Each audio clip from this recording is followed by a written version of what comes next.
Have you ever closed your eyes in a quiet room and tried to locate the exact physical position of your own thoughts? It is a strange thing to do, but if you try it, you might stumble upon one of the most unsettling paradoxes in the entire universe. You feel like you are inside your head, looking out from behind your eyes, a passenger in a biological vehicle. You feel like a single, continuous, unbroken entity. You are you. You were you yesterday, and you will be you tomorrow. This feeling of selfhood, of existing as a unified center of experience, is the most intimately real thing you possess. It is the only thing you can be absolutely certain of. And yet, if we listen to the standard explanation that modern science offers us, this feeling is a magnificent illusion. According to the traditional view of biology and physics, you're not a unity at all. You are a crowd. You're a wet, noisy, chaotic storm of electricity and chemistry. You are a colony of 86 billion neurons, buzzing in the dark, exchanging signals with 100 trillion synapses. There is no pilot in the cockpit. There is no ghost in the machine. There is only the machine. But does that explanation truly satisfy you? Does it explain why the color red looks like red, or why a minor chord sounds sad, or why you can feel the vastness of the night sky? This is where the story usually ends in a biology textbook. But in the quiet corners of theoretical physics, in the notebooks of Nobel Prize winners and the hushed conversations of anesthesiologists, a different story is being written. It is a story that suggests the standard view is not just incomplete, but fundamentally wrong about what you are. It suggests that the wet, biological machinery of your brain is not just a computer made of meat, but something far more elegant and far more terrifying. There is a theory debated for decades and now finding strange new support in laboratories that says your mind is not generated by the brain at all, but rather that your brain is an instrument, a biological antenna, tuned into a fundamental property of the universe itself. This theory takes us down a rabbit hole so deep that it challenges the boundary between life and death, between the self and the cosmos. It asks a question that keeps some scientists awake at night. Is consciousness a biological accident, or is it a fundamental force, as real and ubiquitous as gravity? To understand this, we must go on a journey. We must leave the world of the big and the heavy, the world of cars and houses and even neurons, and descend into the microscopic silence of the quantum realm. Let us begin with the scale of the problem. To truly appreciate why this new theory is so revolutionary, we have to look at the sheer complexity of the equipment inside your skull. The human brain is often called the most complex object in the known universe. These are not just empty words. The numbers are staggering. As I mentioned, you have roughly 86 billion neurons. If you were to count them one by one, one per second, it would take you nearly 3,000 years just to count the cells in your own head. But the neurons are just the trees in the forest. The real magic happens in the connections, the synapses. Each neuron can connect to thousands of others. The total number of connections in your brain is estimated to be around 100 trillion. That is more connections than there are stars in the Milky Way galaxy. In fact, there are more connections in a single cubic centimeter of your brain tissue than there are stars in the Andromeda galaxy. It is a biological cosmos folded upon itself, sitting quietly inside your skull. For the last century, neuroscience has operated on a very specific metaphor, the computer. The idea is that the brain is hardware and the mind is software. Neurons are like switches, turning on and off, firing electrical spikes, or remaining silent. If you connect enough switches, the theory goes, you get computation. And if you have enough computation, with enough complexity. Somehow, magically, the lights turn on. The machine wakes up. It starts to feel. This is called emergence. Chew.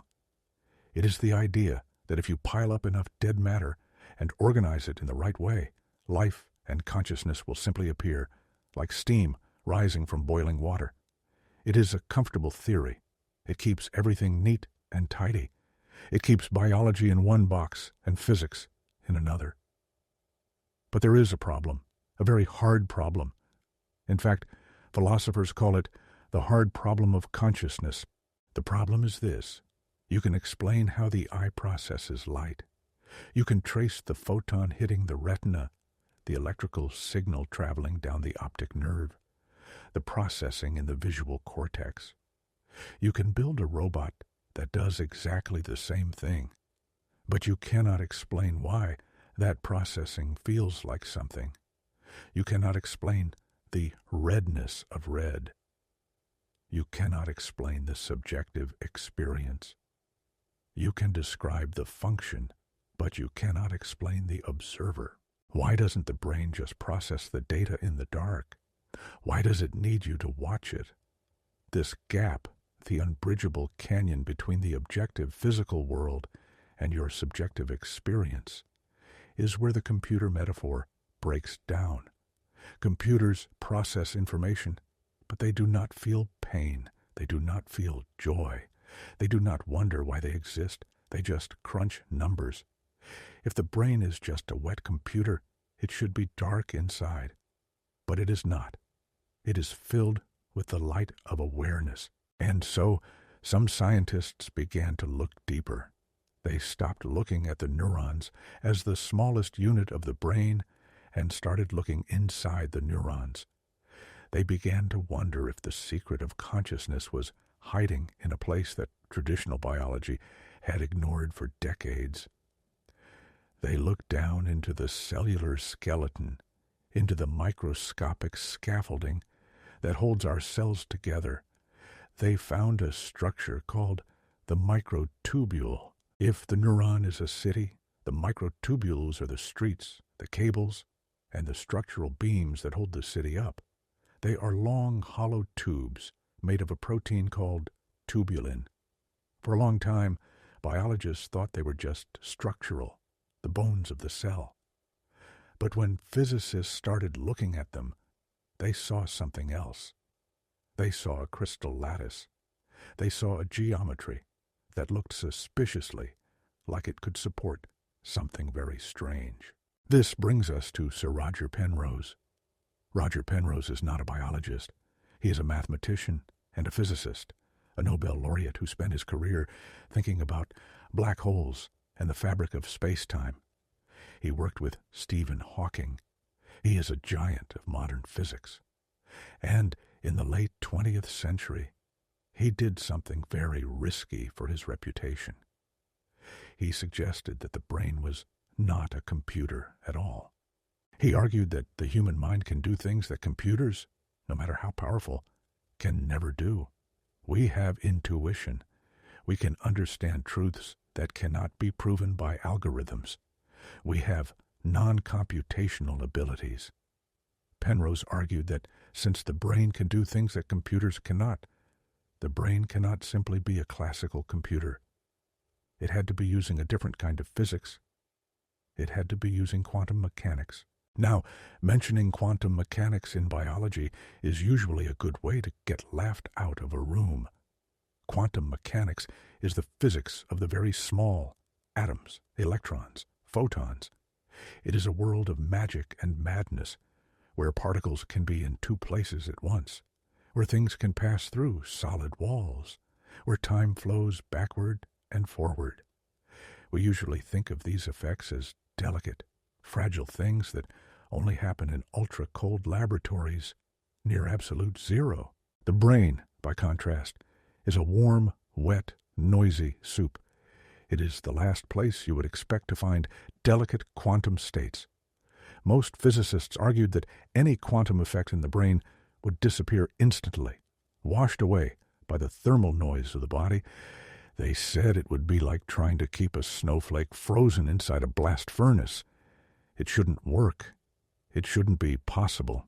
But Roger Penrose found a partner in this dangerous idea, an anesthesiologist named Stuart Hameroff. While Penrose was looking down from the heights of theoretical physics, Hameroff was looking up from the depths of clinical medicine. Hameroff spent his days putting people to sleep. He watched consciousness disappear and reappear every day in the operating room. He knew that anesthetic gases worked, but nobody really knew how they worked.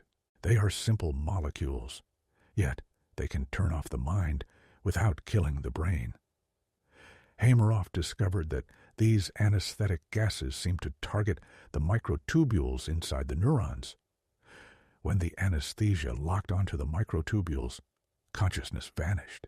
When it released, consciousness returned. It was a clue, a physical fingerprint. Together, they built a theory that is perhaps the most ambitious and controversial idea in modern science. It is called orchestrated objective reduction, or ORC-OR. The name is technical, but the idea is poetic. They proposed that inside those hollow microtubules, deep inside your neurons, the structure of the protein lattice is perfect for shielding quantum states from the noise of the brain. They suggested that the microtubules are like quiet chambers, little sanctuaries where the chaos of the biological world is held back, allowing the magic of the quantum world to exist just long enough to matter. In this view, your brain is not just a network of switches, it is an orchestra, and the microtubules are the instruments. But here is where the theory shifts from being merely interesting to being profoundly transformative. In the standard quantum theory, particles exist in a cloud of probabilities. An electron is not here or there. It is here and there at the same time. This is called superposition. This state of being everything at once persists until something happens to force it to decide. That something is often called collapse. In the standard view, the collapse is random. But Penrose believes something else. He believes that the collapse of the quantum wave function is not random, and it is not just about particles hitting each other. He links it to the very geometry of the universe. He believes that when a quantum system collapses, it is a fundamental event in the structure of space-time itself, a tiny ripple in the fabric of reality. And here is the crucial leap. Penrose suggests that this moment of collapse, this tiny spark in the fabric of space-time, comes with a flash of proto-consciousness, a tiny, primitive spark of experience. By itself, one of these sparks is nothing, just a blip in the dark. But if you organize them, if you orchestrate them, if you have millions of them happening in synchrony inside the isolated chambers of the microtubules in the brain, then, the theory says, you get the rich, continuous, vivid experience of being human. You get the I. This changes everything. If this theory is true, consciousness is not something that the brain creates out of nothing. It is not a trick of the chemistry. Instead, consciousness is a fundamental property of the universe, like electrical charge or mass, and your brain is a device that has evolved to harness it. Think about the radio in your car. When you turn on the radio and hear a song, you know that the radio is not creating the music.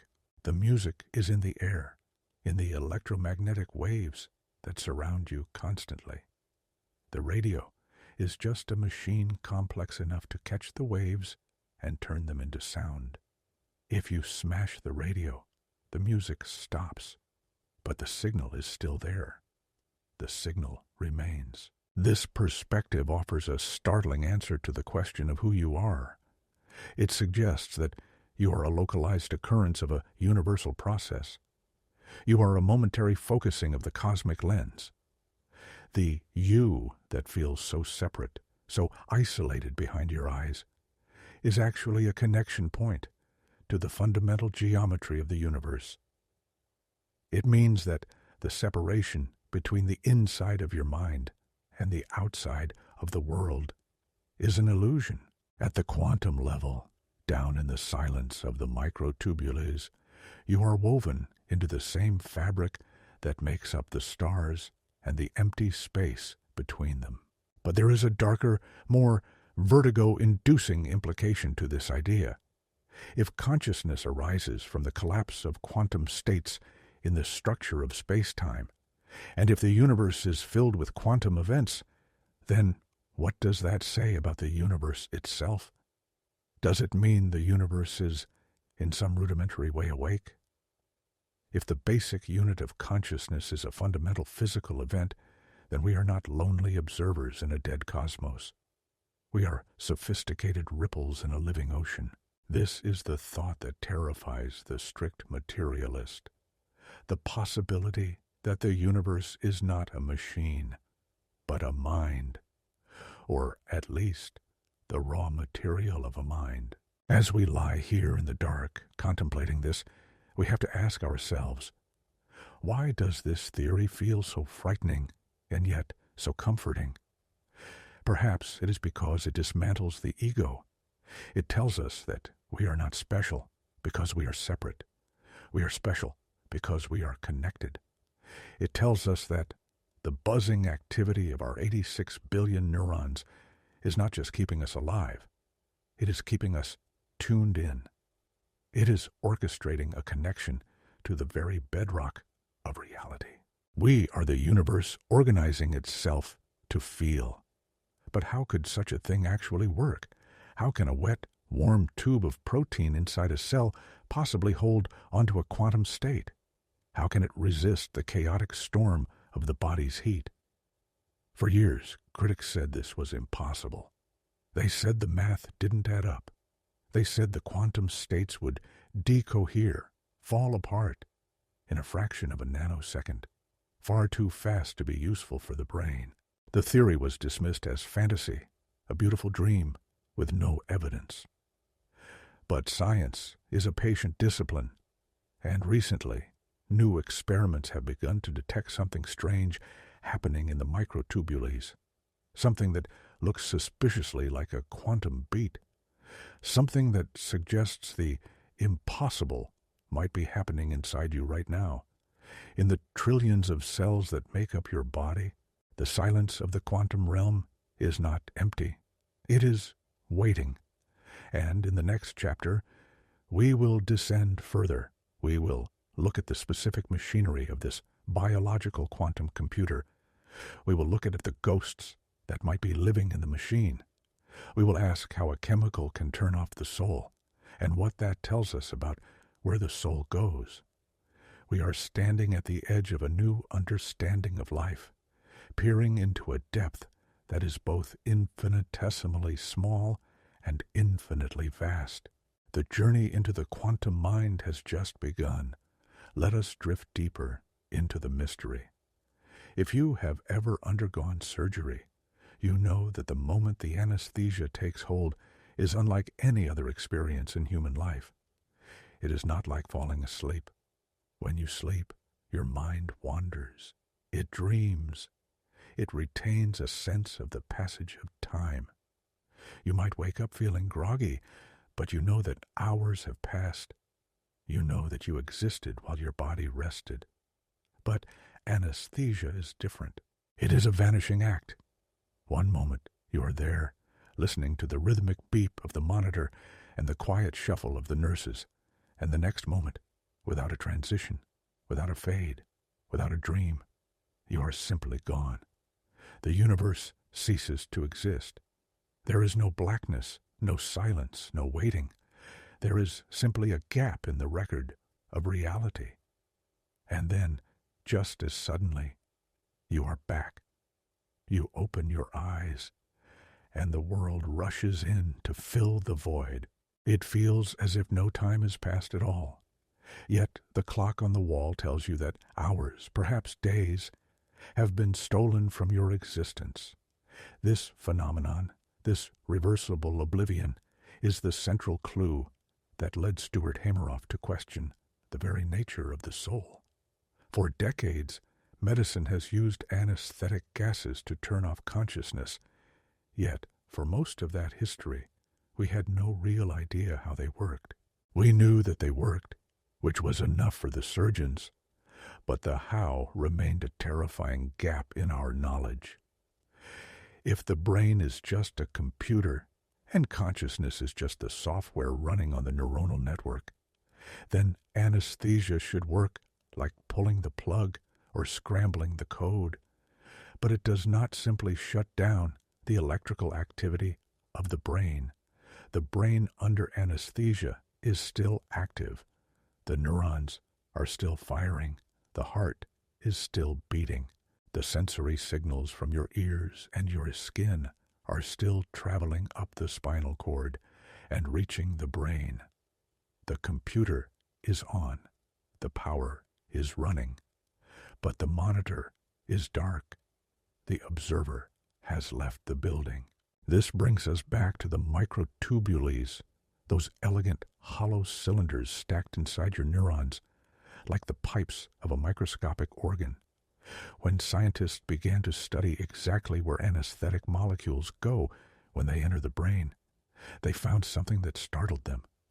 These molecules do not just float randomly in the fluid of the cells. They do not bind to the electrical receptors on the surface of the neuron, as most other drugs do. Instead, they hunt. They seek out very specific, very tiny pockets hidden deep inside the structure of the microtubules. These pockets are hydrophobic, meaning they repel water. They are dry, quiet, secluded spaces buried within the protein lattice. It is here, in these dry sanctuaries, that the anesthetic gas settles. And the moment it settles there, consciousness evaporates. Think about the implications of this. The thing that makes you you, the vivid, continuous feeling entity that is currently listening to my voice, seems to depend entirely on what is happening inside these tiny, dry pockets within the skeleton of your cells. If you block these pockets with a gas molecule, you disappear. If you clear them, you return. This suggests that the root of consciousness is not in the broad, electrical storm of the entire brain, but in the subtle, delicate vibrations occurring inside these microscopic sanctuaries. It suggests that consciousness is a quantum event happening in the dark. But this is where the skeptics drew their battle lines. For years, the physics community looked at Penrose and Hameroff's theory with a mixture of amusement and disdain. They had a very strong argument, one that is known in the scientific community as the warm, wet, and noisy problem. To understand this objection, we have to understand the fragility of quantum states. Quantum magic, the ability of a particle to be in two places at once, or to be entangled with another particle across vast distances, is incredibly shy. It hates noise, it hates heat, it hates interaction. In the physics laboratories where we build quantum computers today, we have to cool the chips down to near absolute zero, deeper than the cold of intergalactic space. We have to shield them in vacuum chambers and lead boxes to protect them from the slightest vibration or a stray photon. If a single heat wave or a single air molecule hits a quantum system, the magic collapses. The wave function breaks. The system decoheres and becomes just a boring, ordinary object. The human brain, the critics pointed out, is the opposite of a vacuum chamber. It is a tropical rainforest, a biological activity. It is warm, maintained at 37 degrees Celsius. It is wet, saturated with salty fluids. It is incredibly noisy, constantly bombarded by thermal energy and chemical chaos. To a physicist, trying to maintain a quantum state in the brain is like trying to build a house of cards inside a tornado. It should be impossible. The math said that any quantum state in a microtubule would last for less than 1 10 trillionth of a second, far too short to have any impact on the slow, sluggish processes of biology. For decades, this argument seemed to kill the theory. The brain was just too hot for the soul to be quantum. However, nature has a habit of humiliating our assumptions. While the physicists were arguing that quantum biology was impossible, the biologists started finding it everywhere. In the last 15 years, a quiet revolution has taken place in our understanding of life. We discovered that biology is not just a chemical machine. It is a master of quantum engineering. The first shock came from something as simple and ancient as a leaf. Scientists studying photosynthesis, the process by which plants turn sunlight into energy, discovered that plants are effectively quantum computers.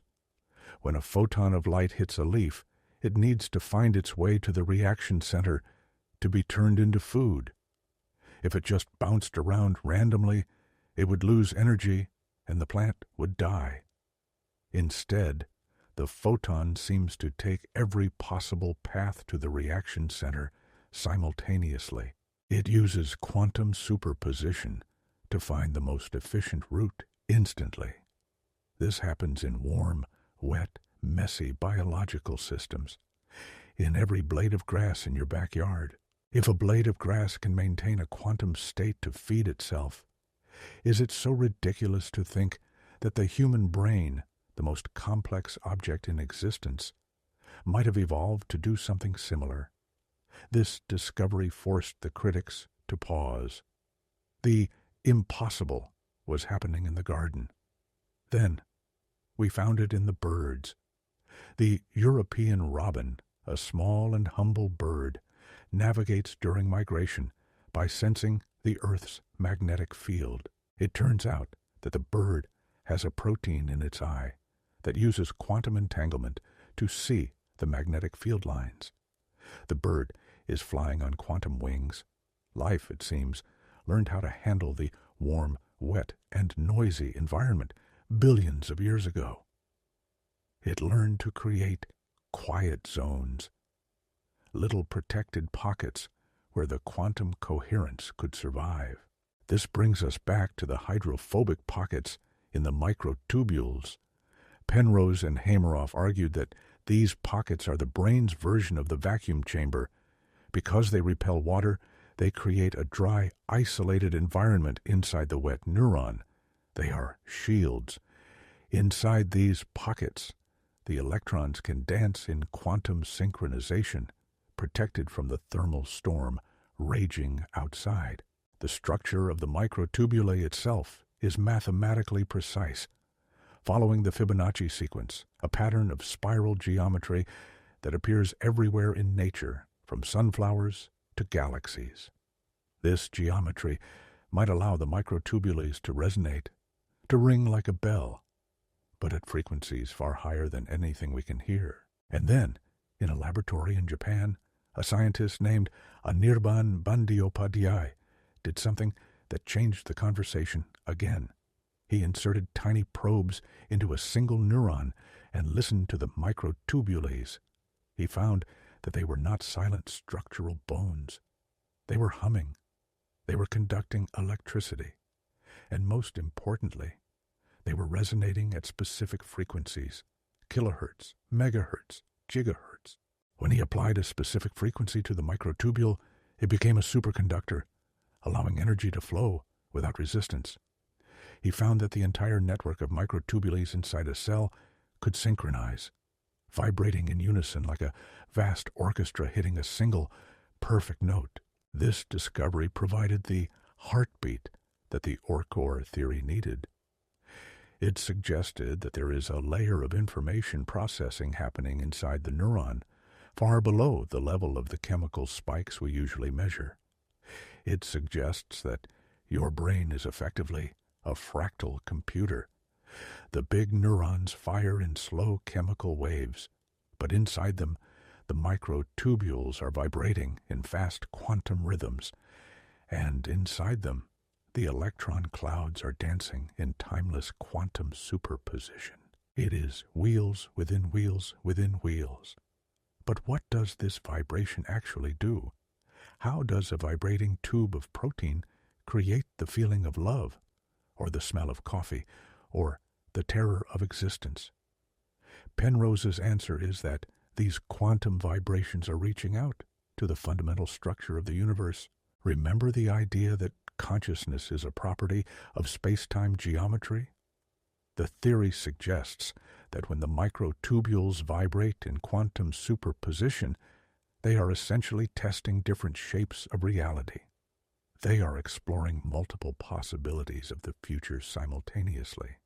And when the state collapses, when the orchestrated objective reduction happens, it selects one of those realities to be true.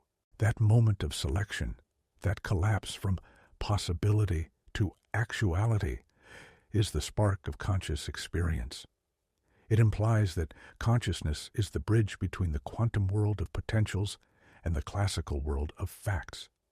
You are the machine that collapses the wave function. You are the decision maker of the cosmos. Every moment of your life, every thought you have, is a series of millions of tiny quantum collapses stitching together the fabric of time. This view turns the standard scientific materialism on its head. In the old view, matter is primary, and mind is just a lucky accident. In this new view, mind is the mechanism by which the universe becomes real. Without the collapse, the universe would remain a ghostly superposition of probabilities. It requires the observer, it requires you, to make it solid. This leads us to a thought that is both beautiful and unsettling. If our consciousness is a resonance with the universe, what happens when the instrument breaks? When the body dies, the biological microtubules degrade. The chemical shielding falls apart. The thermal noise rushes in. The quantum state can no longer be maintained in the biological antenna. The music of the brain stops. But what happens to the signal? In a classical computer, when you smash the hard drive, the data is gone forever. But in quantum mechanics, there is a principle called the no-hiding theorem. Information cannot be destroyed. It can be scrambled, it can be diffused, but it cannot be erased from the universe. Hameroff has speculated, in his more philosophical moments, that when the quantum coherence in the brain is lost at the moment of death, the quantum information that made up your soul does not vanish. Instead, it leaks out. It returns to the fundamental geometry of space-time from which it came. It dissipates back into the universe, like a drop of water returning to the ocean. The drop loses its shape, its individuality, its dropness. But the water remains. The substance of what you were is not lost. It is just delocalized. It becomes part of the background hum of the cosmos. This moves the scientific discussion dangerously close to the spiritual. It sounds like the Akashic records or the universal soul. But remember, this is coming from the equations of general relativity and quantum mechanics. It is the necessary conclusion of taking the physics seriously. If consciousness is a fundamental level of reality, it cannot be created or destroyed, only transformed. It means that the ghost in the machine is real, but it is not a supernatural ghost. It is a quantum ghost. It is a pattern of information that is woven into the very coordinates of space and time. As we ponder this, we must look at the world around us with new eyes. If the ability to harness this quantum field is what makes us conscious, is it limited to humans? We know birds use it. We know plants use it. What about the rest of the web of life? If the microtubules are the antenna, and microtubules are found in the cells of every plant, every animal, every fungus on Earth, then are we surrounded by a planetary orchestra? Is the tree outside your window humming with a slow, vegetable form of quantum awareness? Is the mycelial network under your feet a vast subterranean mind? The theory of orchestrated objective reduction forces us to expand our definition of self until it breaks. It suggests that the loneliness of human consciousness is a lie. We feel alone because we are locked in our own private timing, our own specific frequency of collapse. But underneath the noise of our thoughts, in the silence of the quantum underground, we are all tapping into the same field. We are all playing the same music, just on different instruments. But if the universe is indeed full of this potential for mind, why is it so quiet? Why do we not hear the thoughts of the stars? Or do we? Perhaps what we call silence is just a frequency we have not learned to tune into. Perhaps the universe is shouting with life, but we are too busy listening to the noise of our own neurons to hear it. In the next chapter, we will explore the terrifying concept of panpsychism, the idea that the universe is not just capable of consciousness, but that it is conscious in every single atom. We will ask if the electron itself has a tiny, primitive form of will. We will look at the experiments that suggest particles might be reacting to being watched. We will walk the fine line between physics and madness, and we will try to understand what it means to be a conscious being in a universe that might be looking back at you. Sleep well, knowing that you are not just a collection of cells. You are a song written in the geometry of space-time, and the universe is listening. Look around the room you are in right now. Pick an object, a simple, inanimate object, a glass of water, a wooden table, or perhaps a smooth gray stone you picked up on a walk. Hold it in your mind. Science tells us that this object is dead. It is matter, pure and simple. It is a collection of atoms, carbon, silicon, oxygen, bound together by forces that we can calculate to the 10th decimal place. We are told that there is no inside to the stone. There is no perspective, no feeling, no sense of being a stone. It is an object, not a subject. It is dark on the inside. This is the bedrock assumption of our materialist worldview. The universe is mostly dead stuff, and we, the conscious feeling creatures, are a freak accident, a rare flicker of light in an endless, unfeeling ocean of darkness. But what if this assumption is the single greatest mistake in the history of human thought? What if the stone is not dark inside? What if the silence of the inanimate world is not an absence of experience, but simply a form of experience so quiet, so simple, and so slow that we cannot comprehend it? We are now entering the territory of panpsychism. It is an ancient word, derived from the Greek pan, meaning all, and psyche, meaning mind or soul. For centuries, this idea was dismissed as mysticism, the kind of thing poets believed, but serious scientists ignored. But today, panpsychism is storming back into the halls of academia, not because of poetry, but because of the hard, cold logic of physics and neuroscience. We are being forced to reconsider it because the alternative, the idea that consciousness magically pops into existence out of dead matter, is becoming harder and harder to defend. Remember the hard problem? You can stack as many dead bricks as you want. You will never build a feeling. You can build a computer as big as the earth, simulating every neuron. But unless you add a magic ingredient, it is just a calculator. It doesn't feel the math. So, the panpsychist asks a simple, devastating question. What if you cannot get mind out of matter because mind was already in the matter to begin with? What if consciousness is not a complex biological trick, but a fundamental building block of reality, just like mass or spin or electrical charge? This view suggests that the electron is not just a point of negative charge. It suggests that the electron has a tiny, rudimentary, almost non-existent sliver of experience. Okay. It does not mean the electron is thinking about philosophy. It does not mean the atom has anxiety. It implies something much simpler, that it feels like something to be an electron. It has a tiny interiority, a proto-consciousness. This brings us crashing back into the work of Roger Penrose and the quantum nature of the universe. If you recall, Penrose suggests that consciousness arises from the collapse of the quantum wave function, that moment when possibility becomes reality. Now, think about the scale of the universe. These collapses are happening everywhere, all the time. They are not just happening in your brain.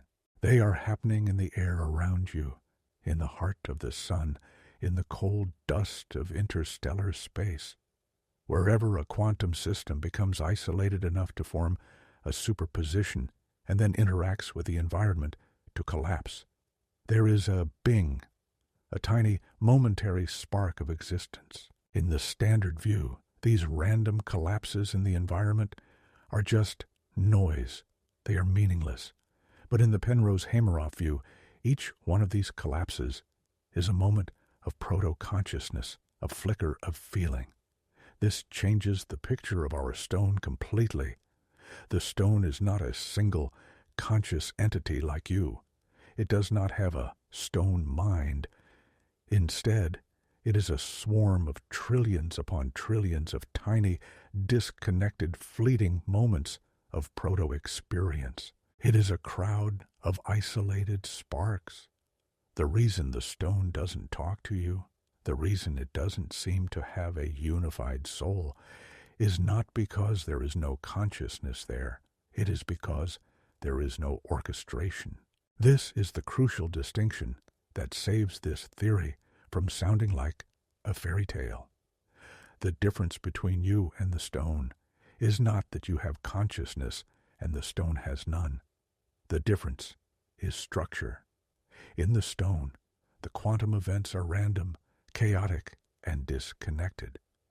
They are like a stadium full of 100,000 people, where everyone is whispering a different word at a different time. The result is just a hum.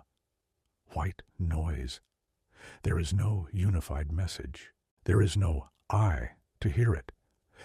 But inside your brain, inside the protected sanctuaries of the microtubules, evolution has built a mechanism to synchronize the crowd.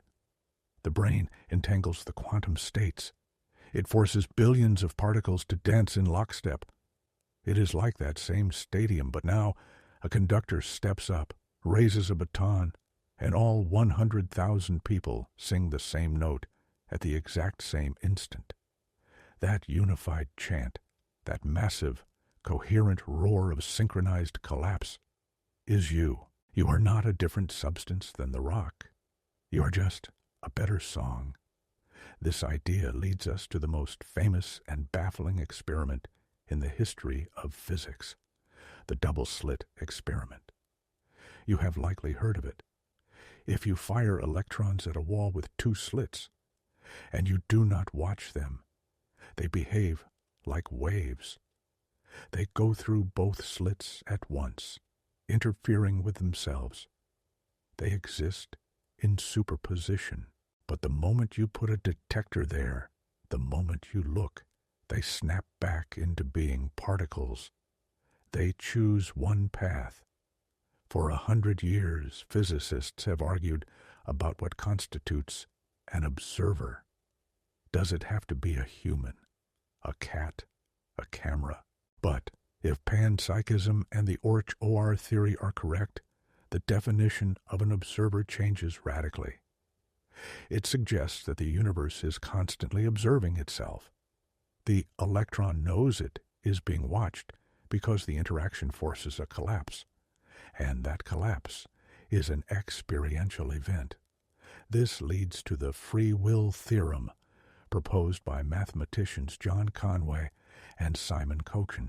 They proved mathematically that if human beings have free will, if we are truly free to choose where to measure a particle, then the particle must also have a tiny, microscopic version of free will. The electron is not a slave to the laws of physics. It is a participant. When it collapses, it chooses its state.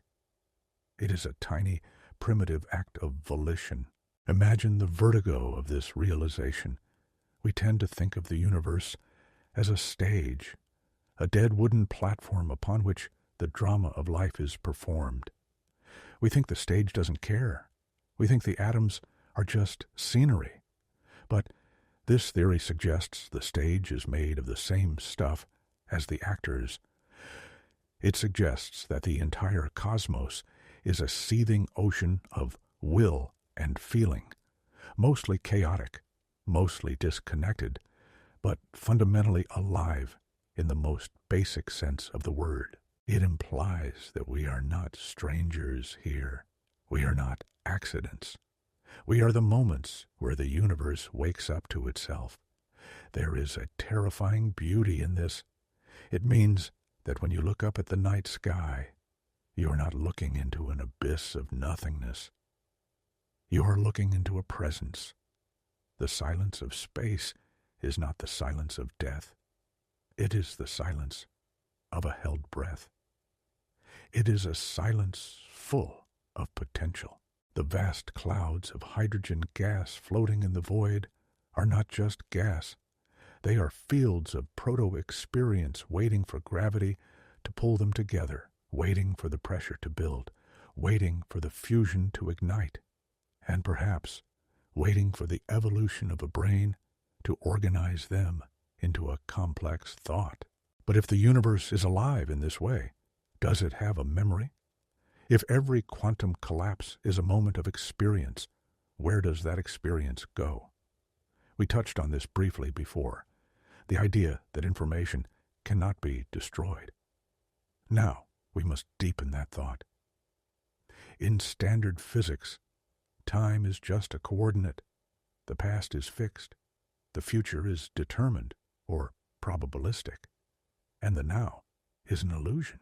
Einstein famously said that for those of us who believe in physics, the distinction between past, present, and future is only a stubbornly persistent illusion.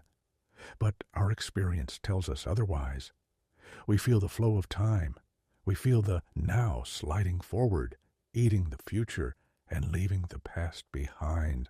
Alfred North Whitehead, a philosopher and mathematician who deeply influenced this line of thinking, suggested that these occasions of experience, these quantum drops of consciousness, are actually the things that create time. Time does not flow like a river carrying us along. Time is built moment by moment by these choices. Every time a quantum state collapses, a new now is created. The universe is knitting itself into existence, stitch by stitch. And you, with your billions of synchronized collapses per second, are a master weaver. You are churning out now at an incredible rate. This connects us to a feeling many people report during deep states of meditation or awe, a sense of timelessness. When the mind settles, when the chatter stops, there is often a feeling of touching something eternal. Perhaps this is not a hallucination. Perhaps, when we quiet the biological noise, we are sensing the slower, deeper rhythm of the universe's own consciousness. We are sensing the background hum of the quantum field, the atmon of the ancient texts, or the vacuum state of modern field theory. We are touching the ocean from which our drop was formed. However, we must be careful not to fall into solipsism or magical thinking. The rock does not suffer when you kick it. It cannot suffer because it has no unified self to experience the pain. Pain is a complex biological signal that requires orchestration. But the rock is not nothing. It is a democracy of dust, a collection of tiny beings that have not elected a leader. You, on the other hand, are a republic. You are a unity, and that unity comes with a terrible price. the capacity for deep suffering and deep joy, the capacity to know that you will end. Or will you? If the fundamental stuff of your consciousness, the quantum geometry, the proto-conscious sparks, is the same stuff that makes up the electron and the photon, then the stuff is immortal. The pattern that is you might dissolve. The song might end. The orchestra might pack up and go home. But the sound, the capacity for music, that is woven into the laws of physics. We are like whirlpools in a river. The whirlpool has a shape, a location, a name. It seems to be a thing, but if you try to grab it, you only get water. The whirlpool is not a thing. It is a process. It is the river doing something specific in that spot. When the whirlpool dissipates, the water is still there. The river flows on. You are a whirlpool of quantum consciousness in the river of space-time. This perspective shifts the fear of death. The strict materialist sees death as the end of the signal, total darkness. The panpsychist sees death as the return of the drop to the ocean. The specific pattern is lost, yes. You will not remember your name or your address. But the light, the quality of awareness itself, does not go out. It just stops being yours and goes back to being theirs. It goes back to the universe. As we lie here, letting these giant thoughts settle like dust in a sunbeam, we have to wonder about the other whirlpools out there. If the universe is biased toward consciousness, if matter wants to wake up, then are we really alone?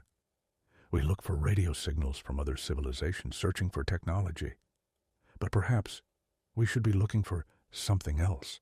Perhaps the universe is teeming with minds that are so different from ours, so slow or so fast that we don't even recognize them as life. Think about the sun.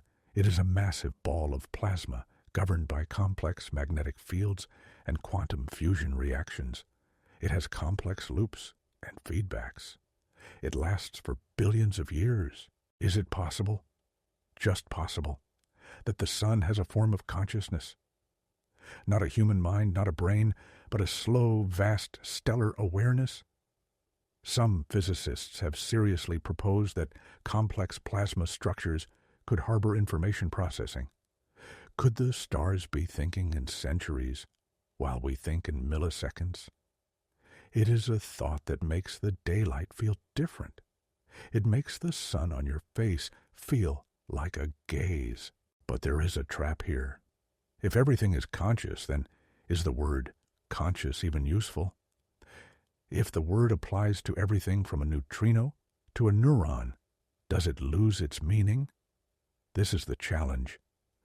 We have to map the hierarchy. We have to understand how the simple proto-ping of the electron becomes the symphony of Beethoven. And to do that, we have to understand the instrument itself. We have to go back into the brain, but this time we need to look at something even stranger than the microtubules. We need to look at the light. Did you know that your brain produces light? I don't mean metaphorically. I mean literal photons, biophotons. Inside the dark skull, your neurons are emitting faint flashes of ultraviolet and visible light. For a long time, this was thought to be waste energy, like heat from a car engine. But new research suggests that these photons might be carrying messages. They might be part of the optical network of the mind. Are we beings of light, trapped in matter, using quantum cables to speak to ourselves? In the next chapter, we will follow this light. We will explore the idea of biophotons and the optical brain. We will ask if your consciousness is actually a hologram of light, interference patterns floating inside your skull. We will look at the experiments that show neurons talking to each other with light beams, without any chemical connection. We will ask if the halo is not just a religious symbol, but a biological reality. The universe is watching you, and you are watching it back. and the medium of that exchange is light. Sleep now in the company of your trillions of tiny, aware atoms. You are a galaxy of feelings, held together by a fragile gravity, floating in a universe that is awake. Imagine, if you will, that we could shrink ourselves down to the size of a single atom and stand inside the cavern of the human skull. If we were to stand there, floating in the cerebrospinal fluid, surrounded by the towering, twisting architecture of the brain, what would we see? We naturally assume that it would be pitch black. After all, the skull is a sealed chamber. It is covered by skin, muscle, and thick bone. No sunlight reaches the interior. No streetlights penetrate the cortex. We assume that the machinery of the mind operates in total, absolute darkness, relying only on the chemical sparks of ions flowing through channels to navigate the void. But there is a theory growing quietly on the fringes of biophysics that suggests our assumption of darkness is wrong. It suggests that if you were standing inside the brain, you would not be in the dark at all. You would be standing in a cathedral of light. You would see billions of faint, flickering stars. You would see pulses of ultraviolet and visible light racing down the fibers of the neurons like cars on a highway at night. You would realize that the brain is not just an electrical machine. It is an optical machine. It is a biological laser show. This is the realm of biophotons. It sounds like a word invented by a science fiction writer or a mystic, but it is a strictly scientific term. A biophoton is a photon, a particle of light, of non-thermal origin, emitted by a biological system. This was discovered not by a guru, but by a Soviet biologist named Alexander Gurevich in the 1920s, and later confirmed with exquisite precision by a German physicist named Fritz Albert Popp in the 1970s. Popp built a machine, a photomultiplier, so sensitive that it could detect the light of a single candle from 10 miles away. He placed living cells inside his dark chamber, expecting silence. Instead, the machine started clicking. The cells were glowing. They were not glowing because of heat. They were glowing because they were alive. He found that DNA itself, the master molecule of life, was a storage house of light. It absorbs photons and re-emits them. It sings in light. For a long time, scientists dismissed this light as metabolic noise, just accidental waste energy, like the heat from a car engine or the hum of a refrigerator.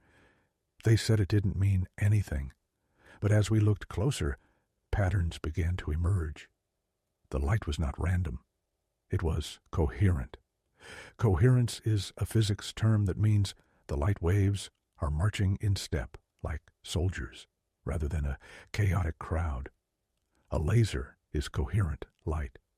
A light bulb is incoherent light. The light coming from your DNA and your neurons has laser-like properties. Why would evolution allow the brain to produce laser light if it wasn't using it? Nature is ruthless with energy. It does not waste resources on accidental light shows. If the brain is glowing, it is glowing for a reason. This brings us back to our old friends, the microtubules. In the previous chapters, we looked at them as structural bones and as quantum resonators. But now, we must look at them as something else, fiber optic cables. If you look at the structure of a microtubule, it is a hollow tube with a specific diameter, composed of a crystal lattice. To an engineer, this looks suspiciously like a waveguide, a structure designed to guide waves of energy from one place to another without losing them. Theoretical physicists have calculated that the diameter of a microtubule is perfectly tuned to carry photons in the ultraviolet and visible spectrum. They are not just bones. They are wires. But instead of carrying electricity, they might be carrying light. Think about the speed difference. A chemical signal in the brain, a neurotransmitter floating across a synapse, is incredibly slow. It moves at the speed of diffusion. Even the electrical spike, the action potential, moves at about 100 meters per second. That is fast, but it is not instant. It is the speed of a race car. But light moves at 300 million meters per second. Light is effectively instantaneous at the scale of the human body. If the brain is trying to synchronize 86 billion neurons to create a unified self, chemical signals are simply too clumsy. They are like trying to coordinate a global internet using only carrier pigeons. You need fiber optics. You need light. If the Orc-OR theory is correct, and consciousness comes from the orchestrated collapse of quantum states, then the microtubules might be using light to coordinate that collapse across the entire brain at once. The flash of insight you feel might be a literal flash.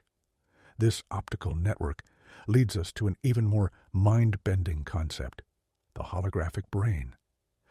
This theory was championed by the neuroscientist Carl Pribram and the physicist David Bohm. Pribram was struggling with a problem in memory. He wanted to know where memories were stored. He spent years cutting out parts of rat brains, a grim task in the name of science, to see which memories vanished. He found something impossible. No matter what part of the brain he removed, the rats still remembered how to run the maze. Their memories got a little fuzzier, a little dimmer, but they didn't disappear.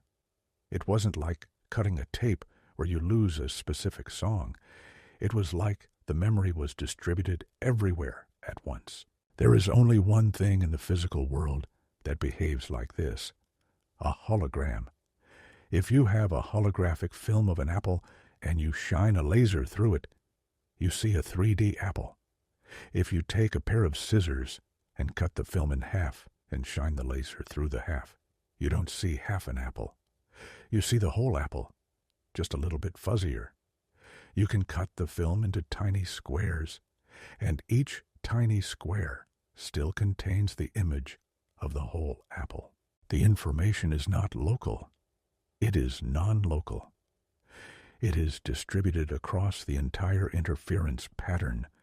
Pribram realized that the brain must be storing information like a hologram, and what is required to make a hologram? Coherent light. Lasers. If we combine the discovery of biophotons with the theory of the holographic brain, we get a picture of the human soul that is radically different from the biology textbooks. It suggests that you are not a collection of neurons. You are a complex, shifting, shimmering interference pattern of biophotons inhabiting the neural network. You are a ghost of light. The brain is just the physical film. The mind is the hologram that arises from it. This explains why we feel like a unity, even though we are made of billions of parts. In a hologram, the whole is contained in every part. Every part of you knows what the whole of you is doing. This might also explain the profound mystery of why our minds seem to transcend the geometry of our skulls. When you look at the stars, you do not feel like the image is inside your head. You feel like you are out there among them. The standard explanation is that the brain projects this reality, but the holographic theory suggests that, in a deep physical sense, the information is out there.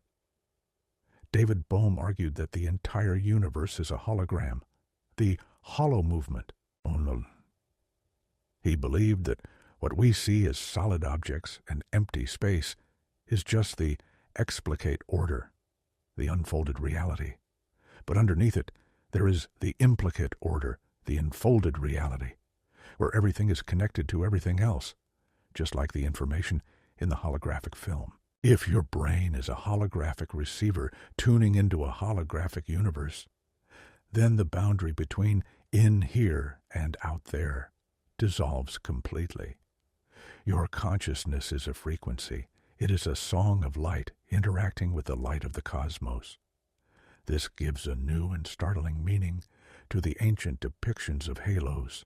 For thousands of years, across cultures that had no contact with each other, Christian saints, Hindu deities, Buddhist bodhisattvas, artists have painted wise and conscious beings with a glow of light around their heads. We usually dismiss this as religious symbolism, but is it possible that these ancient artists were seeing something that our modern eyes have forgotten how to see?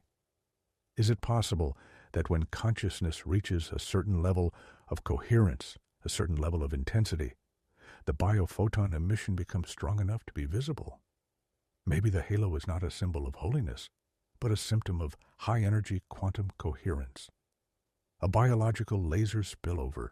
The skeptical scientist will say that biophotons are too weak to form a hologram, that the brain is too messy. But remember the lesson of the previous chapters. Nature finds a way. We have found that birds can see magnetic fields using quantum mechanics. We have found that plants eat light using quantum superposition. Is it so hard to believe that the brain thinks using light? We are currently building optical computers in our best laboratories because we know that electrons are too slow and produce too much heat. We are switching to photons to build the next generation of artificial intelligence. Evolution has had 4 billion years to solve this problem. It would be arrogant to assume that nature didn't discover fiber optics long before we did. As we lie here in the dark, visualize the activity inside your own head, not as a squishy gray sponge, but as a city of glass at night. Billions of fibers carrying flashes of information, standing waves of light holding the pattern of your memories. When you remember your childhood home, you are not just accessing a file. You are reconstructing a hologram. You are shining the light of your consciousness through the interference pattern of your past, and the image rises up, ghostly and real. But if we are beings of light and quantum information, bound by the strange laws of the quantum world, then we are subject to the weirdest law of them all: entanglement. If two particles of light interact and then separate, they remain connected forever, no matter how far apart they get, one in your brain, one in the Andromeda galaxy. If you touch one, the other jumps, instantly, faster than the speed of light. Einstein called it spooky action at a distance. He hated it, but it is real. We use it today to encrypt banking data. If your brain is full of entangled photons, and those photons are constantly interacting with the world, what does that mean for the limits of your mind? Does your mind stop at your skin, or does it stretch out? Have you ever felt someone staring at you from behind, turned around and caught their eye?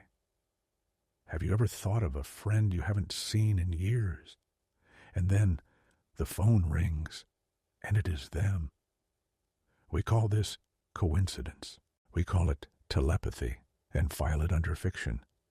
But if the holographic brain theory is true, and if we are entangled with the people and places we interact with, then these paranormal events might just be normal physics that we haven't accepted yet. In the next chapter, we will walk into the spooky action.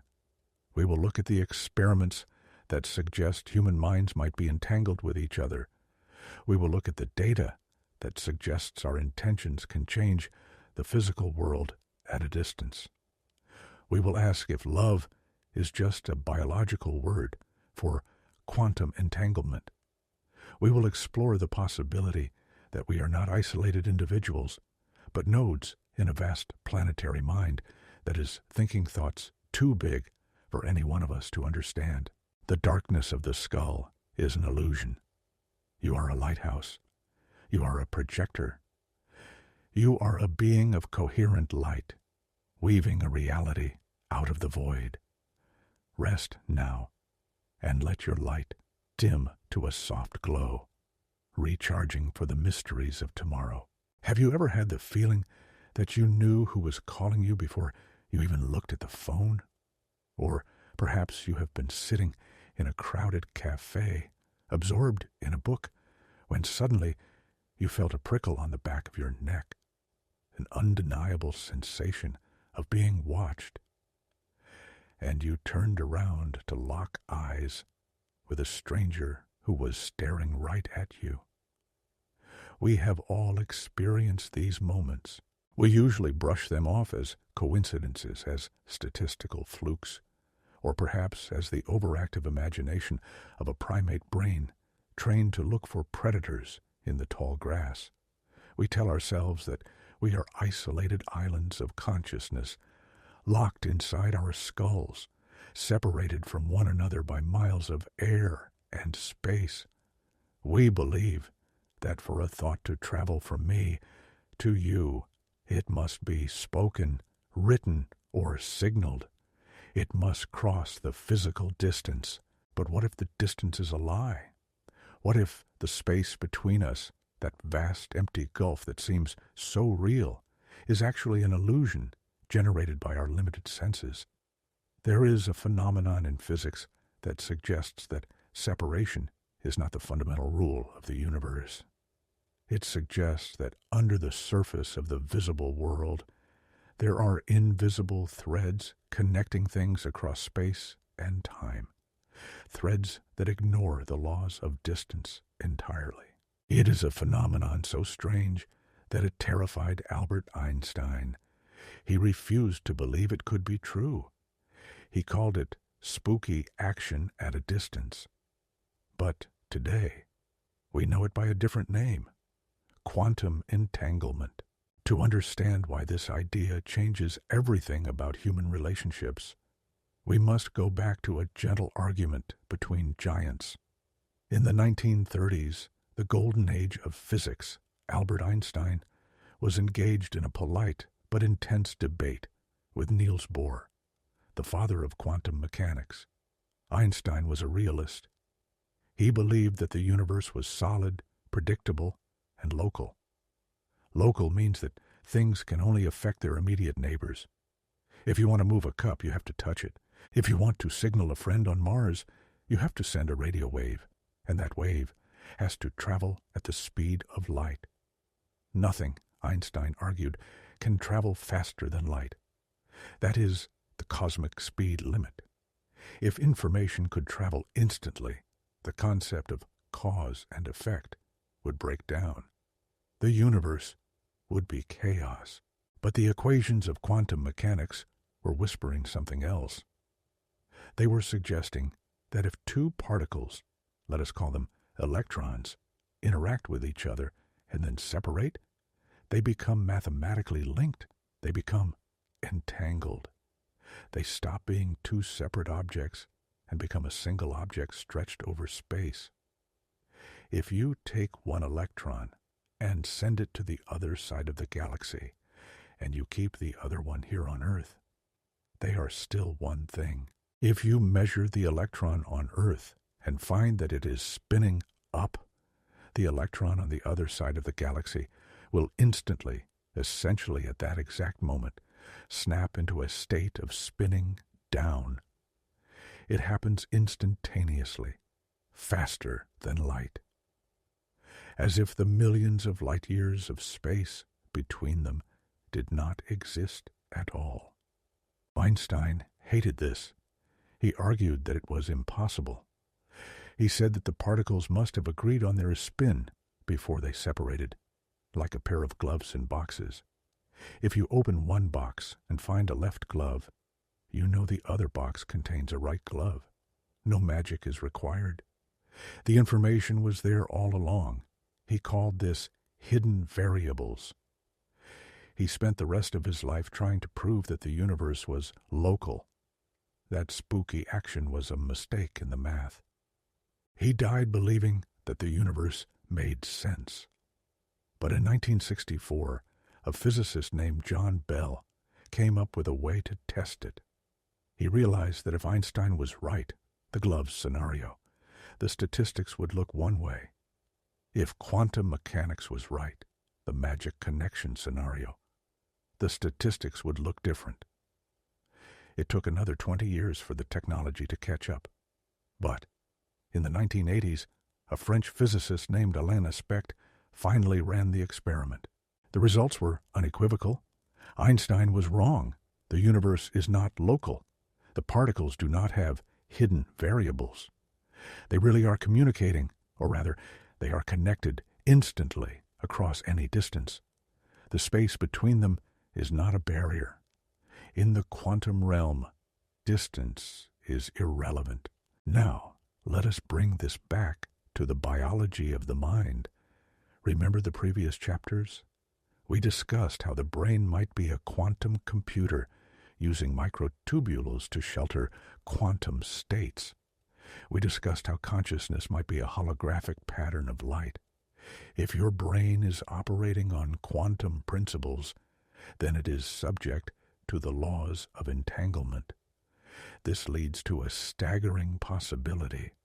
Minds can be entangled. Consider the origin of your atoms.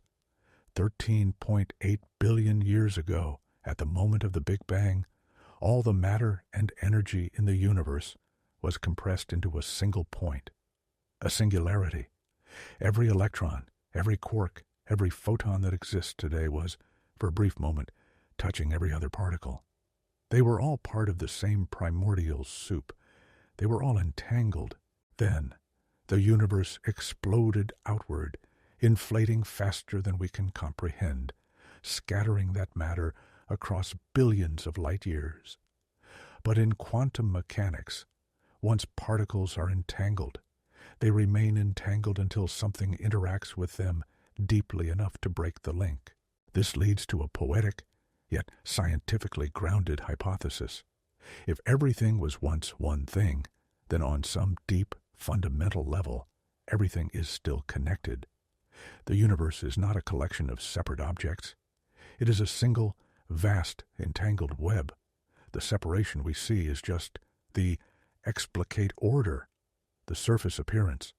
Underneath, in the implicate order, the connection remains. If your brain is a quantum system, it is part of this web. This gives us a potential physical mechanism for those telepathic moments. When you feel the stare of a stranger, perhaps it is not magic. Perhaps your optical networks are entangled with theirs on a subtle level. When two people fall in love, when they spend years together, their lives become deeply intertwined. They share space, they share breath, they share photons. Is it possible that the brains of lovers become biologically entangled? There are experiments that hint at this. In some laboratories, researchers have placed pairs of people in separate, shielded rooms, Faraday cages that block all electromagnetic signals. They flash a light in the eyes of one person, causing a spike in their brain activity. And, in the other room, completely isolated, the brain of the partner sometimes shows a shadow spike, a faint echo. It is not strong enough to send a text message. You cannot use it to cheat on a test. But it is there, a statistical whisper that says, "We are connected."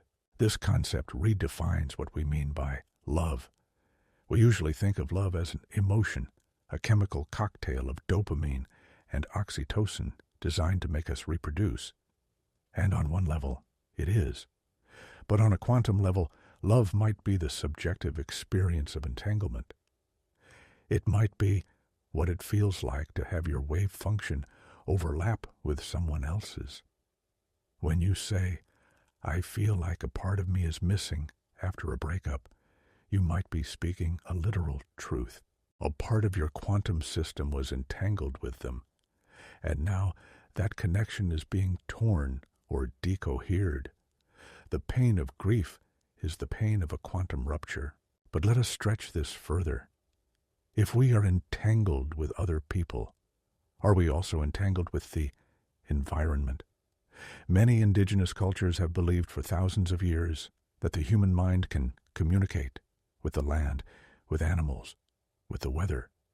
They speak of a web of life that connects all things.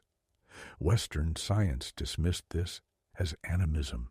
But if the bird navigating by the magnetic field is using quantum entanglement, and the plants turning sunlight into food are using quantum superposition, and your brain is using quantum collapse to generate consciousness, then we are all running on the same operating system. We are all hardware compatible. Perhaps the intuition of a master tracker in the forest who knows exactly where the deer is without seeing it is a form of quantum sensing. Perhaps the ability of a dog to know when its owner is coming home, a phenomenon tested by biologist Rupert Sheldrake, is a result of the entanglement between pet and master. The dog is waiting by the window, not because it hears the car, but because it feels the spin of the owner's intention shifting towards home. This removes the lonely isolation of the materialist worldview. You are not a solitary observer trapped in a bone cage, looking out at a dead world. You are a node in a neural network that spans the galaxy. You are constantly trading information with the vacuum energy, with the people you love, perhaps even with the stars themselves. The spooky action is the glue of the universe. It is what holds reality together. Without entanglement, the universe would just be a pile of dust. With entanglement, it is a tapestry. But there is a catch, a rule that keeps us from becoming gods. In physics, there is a strict law called the no-communication theorem. It states that while entangled particles can affect each other instantly, you cannot use this link to send usable information faster than light. You cannot send a Morse code signal. The change on the other side looks random until you compare notes later. Nature seems to have put a veil over the connection. We can feel it. We can be it. But we cannot control it. We cannot turn it into a telephone. It remains in the realm of the subtle, the intuitive, the felt sense. It resides in the peripheral vision of the mind, never in the center. This is why these experiences are so slippery. The moment you try to force them, the moment you try to prove them under the harsh lights of a skeptical inquiry, they often vanish. This is the shy effect of quantum mechanics, the observer effect. By trying to pin it down, by trying to collapse the wave function too rigidly, you might destroy the delicate entanglement you're trying to measure. It is like trying to catch a dream. If you grab too hard, you wake up and the dream is gone. So, how do we live with this knowledge? It invites us to be gentler with our intuition.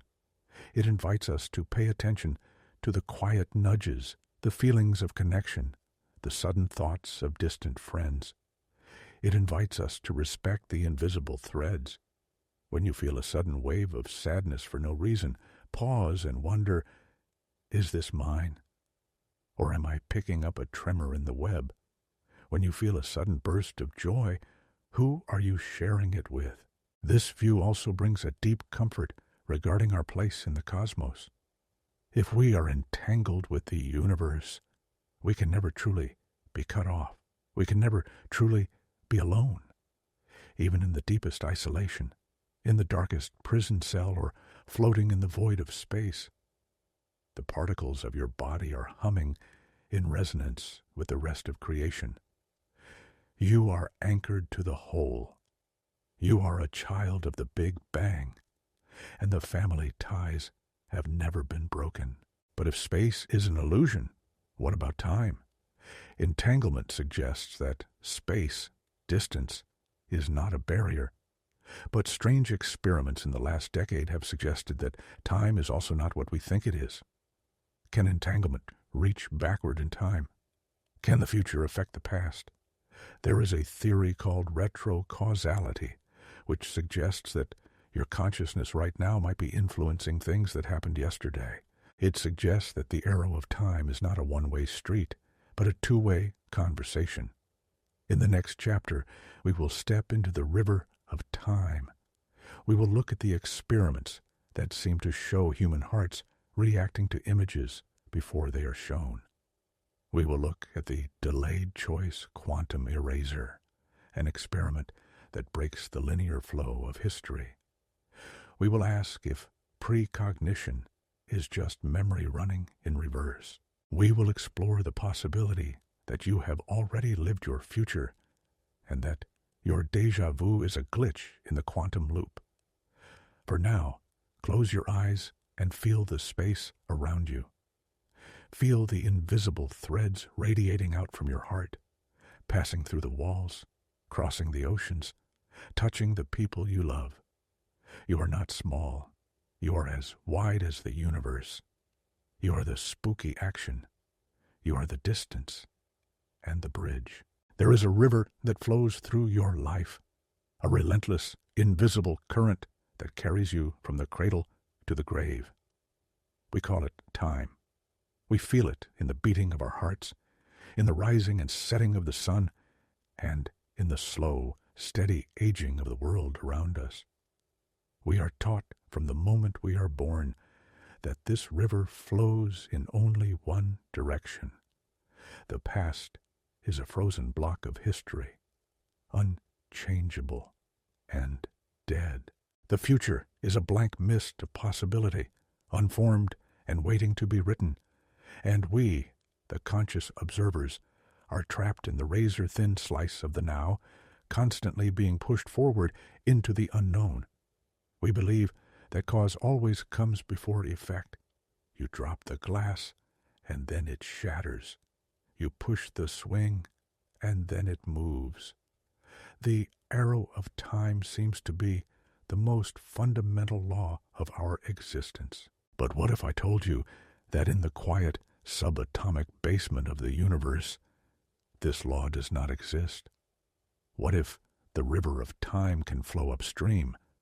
What if the things you will do tomorrow are already rippling back to influence who you are today? We are stepping now into the strangest and most disorienting territory of quantum mechanics, retrocausality. It is the idea that the future can affect the past. To the classical mind, this sounds like madness. It sounds like a paradox that would destroy the universe. If you could change the past, you could prevent your own birth, and reality would collapse. But quantum mechanics does not deal in human dramas. It deals in information, and the equations of quantum physics are time-symmetric. That means they work equally well, whether time is moving forward or backward. An electron spinning forward in time looks mathematically identical to a positron spinning backward in time. The universe, at its core, does not seem to care which way the clock is ticking. The most famous demonstration of this temporal flexibility is an experiment with a name that sounds like a magic trick: the delayed choice quantum eraser. It is a variation of the double-slit experiment we discussed earlier, but with a twist that challenges our sanity. Imagine a photon, a particle of light, traveling toward a wall with two slits. We know that if we measure which slit it goes through, it acts like a particle. If we don't measure it, it acts like a wave. In the delayed choice version, the physicists set up the equipment so that the decision to measure the photon happens after the photon has already passed through the slits. The photon flies through the barrier, makes its choice to be a wave or a particle, and travels on toward the detector. Then, milliseconds later, a random switch determines whether the measurement data is kept or destroyed, erased. Common sense tells us that what happens after the photon has passed the wall cannot change what the photon did at the wall. The event is over. The history is written. But the experiment shows the opposite. If the physicists choose to erase the information in the future, the photon behaves as if it had been a wave in the past. If they choose to keep the information, the photon behaves as if it had been a particle. It is as if the photon, flying through the air, sensed the decision that had not yet been made, and adjusted its past behavior to match its future destiny.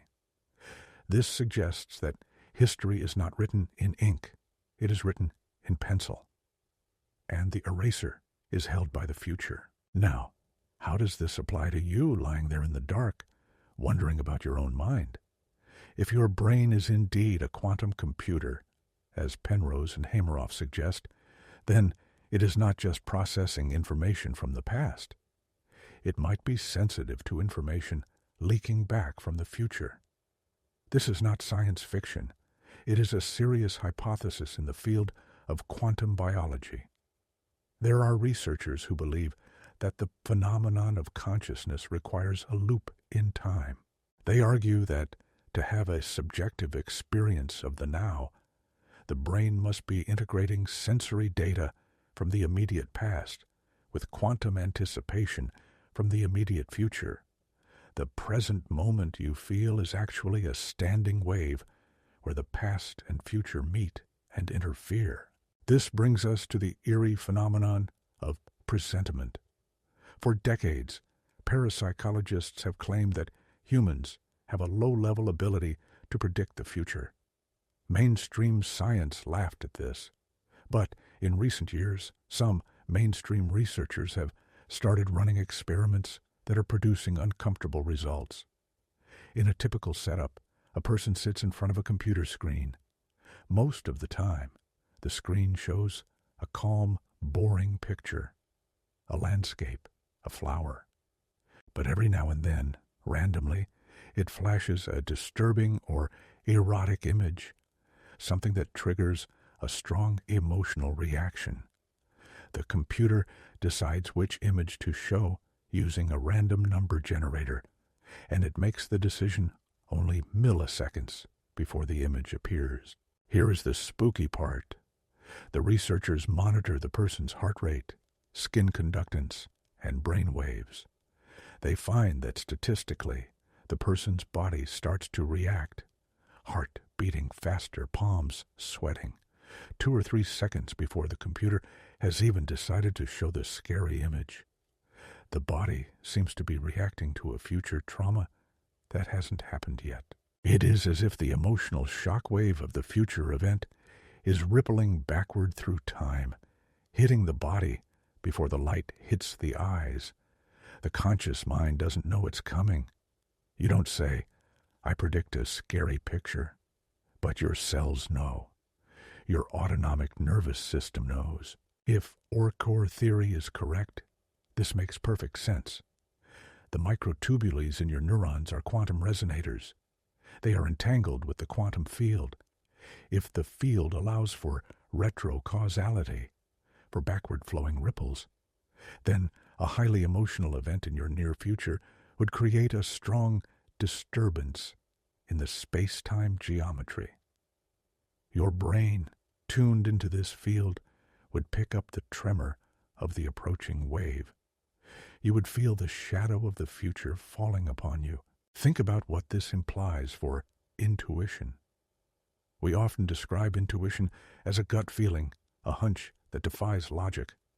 I just had a bad feeling about that flight. I felt like I should turn left instead of right. We usually attribute this to subconscious processing, our brain noticing subtle patterns that our conscious mind missed. And often, that is true. But what if sometimes, just sometimes, intuition is actually a memory of the future? What if you turned left because, in a very real physical sense, you had already hit the traffic jam on the right, and the frustration of that future, you sent a ripple back to present you, nudging the steering wheel? This idea of backward-flowing influence might also explain the most common and confusing glitch in the Matrix, déjà vu. That sudden, overwhelming feeling that I have been here before. I have said these exact words before. The standard explanation is a misfire in the brain's memory circuits. The brain writes the experience to long-term memory before it writes it to short-term memory, creating a false echo. But in a retrocausal universe, déjà vu could be a moment where the time loop tightens. It could be a moment where the future and the past overlap so perfectly that the standing wave amplifies, and for a split second, you are conscious of the circle. You feel the familiarity because, in the block universe, this moment has always existed.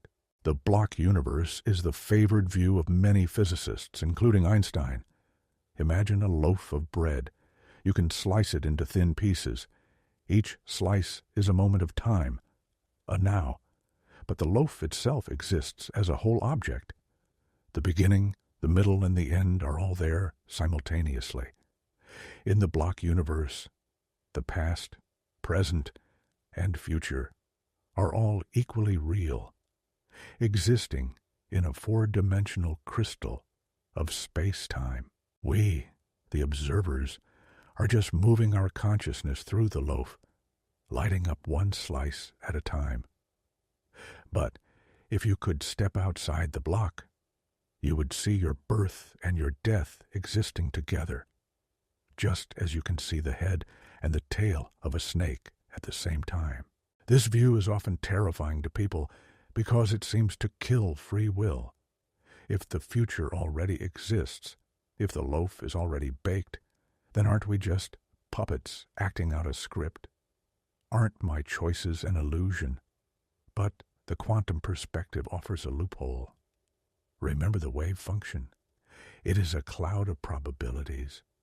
Perhaps the future is not a single, solid reality, but a branching tree of possibilities. When you make a choice, when you collapse the wave function in your microtubules, you are navigating the tree. You are choosing which branch of the block universe to travel down. But once you choose, the retrocausality kicks in to make that choice consistent with the past. It is a dance between destiny and freedom. You are free to choose the step, but the music is already written. Or perhaps you are writing the music and dancing to it at the same time, in a loop that defies linear logic. This brings us a strange kind of comfort. If the future pulls on the past, then we are not being pushed aimlessly into the void. We are being drawn toward something. In biology, there is a concept called teleology, the idea that life has a purpose, a goal. Science usually rejects this. Evolution is blind, they say. It has no goal.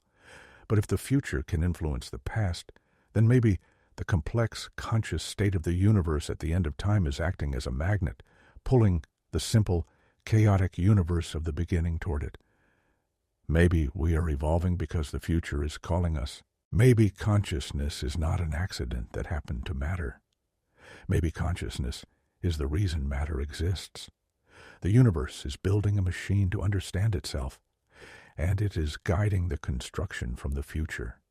You, with your complex brain and your capacity for wonder, are a necessary step in that process.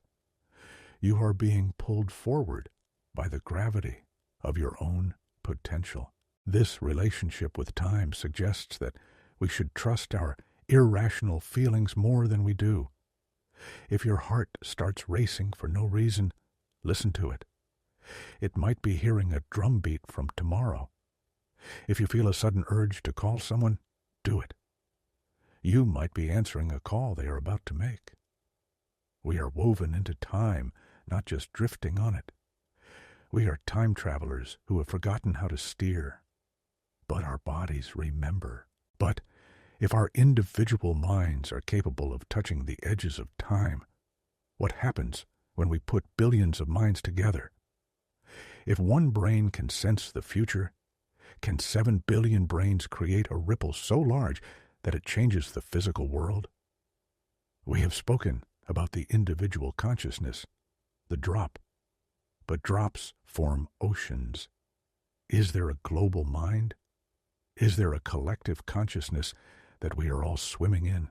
In the next chapter, we will leave the individual body behind and look at the new sphere. We will look at the Global Consciousness Project, an experiment that has been running for decades, placing random number generators all over the world.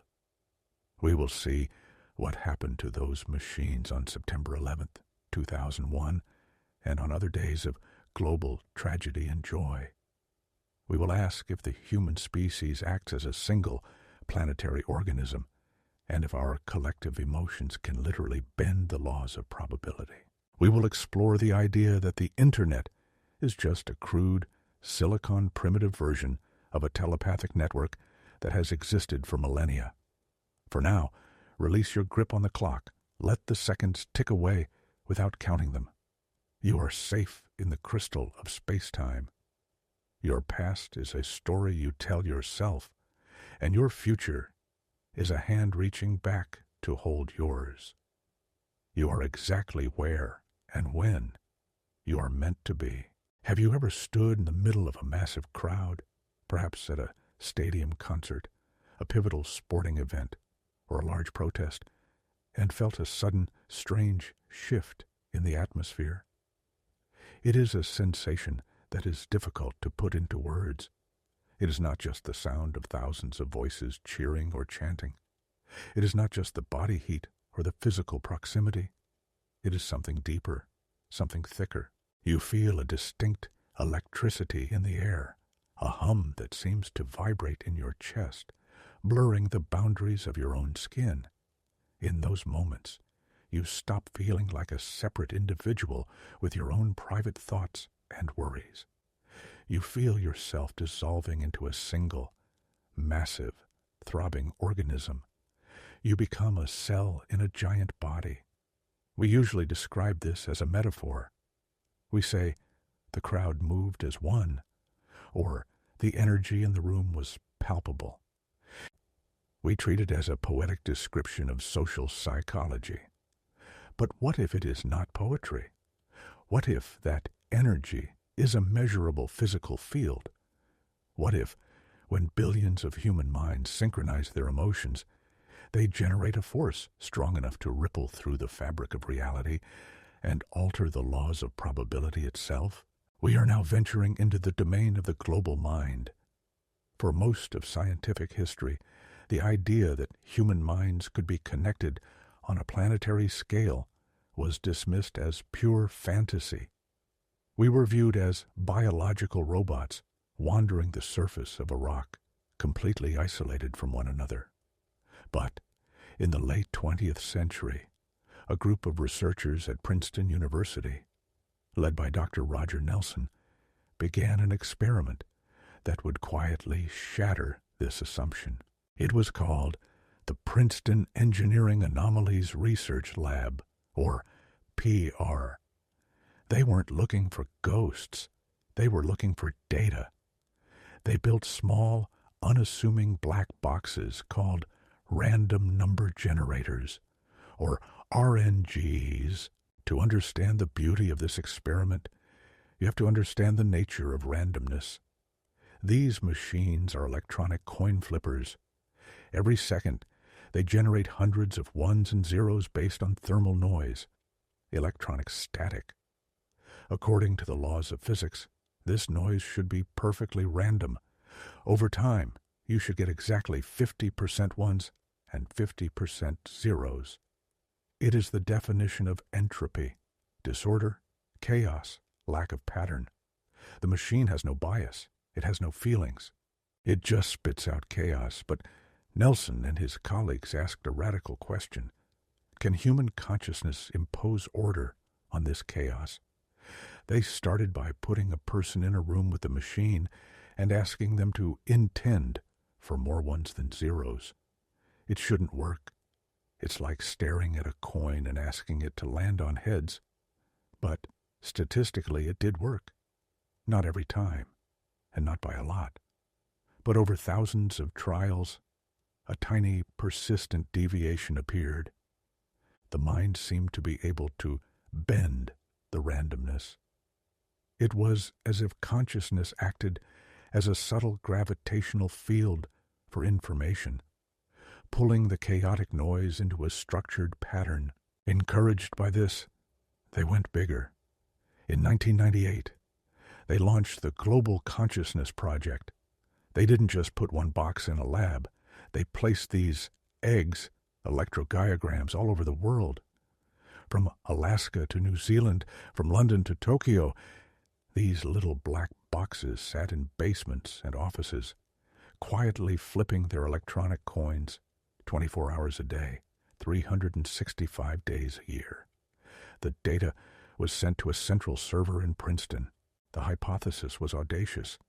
If there is a global consciousness, a planetary mind, then when a major global event happens, something that captures the attention and emotion of millions of people at once, the network of eggs should stop acting randomly. The chaos should synchronize. The coins should all start landing on heads, and that is exactly what happened. On New Year's Eve, as time zones across the globe celebrated the turning of the millennium, the machines spiked. During the funeral of Princess Diana, when millions were united in grief, the machines spiked. But the most terrifying and profound result came on September 11th, 2001. On that morning, the network of random number generators went wild. The deviation from randomness was astronomical. The odds of it happening by chance were 1 in billions. But the data showed something even more unsettling, something that ties back to our discussion of retrocausality. The machines did not just react to the planes hitting the towers. The spike in order, the deviation from chaos, began 4 hours before the first plane hit. The global network of machines seemed to feel the approaching trauma before it happened physically. It was a premonition recorded in silicon. How do we explain this? If we accept the data, and the data is robust, gathered over decades, we are forced to accept a new model of reality. It suggests that the human species is not a collection of 8 billion separate consciousnesses. We are a single, vast, interconnected biofield. We are like the neurons in a brain that is the size of the earth. Most of the time, we are like a brain in a dream state. Our firing patterns are random, disconnected, noisy. We are busy with our individual lives, our groceries, our commutes. The global signal is just static.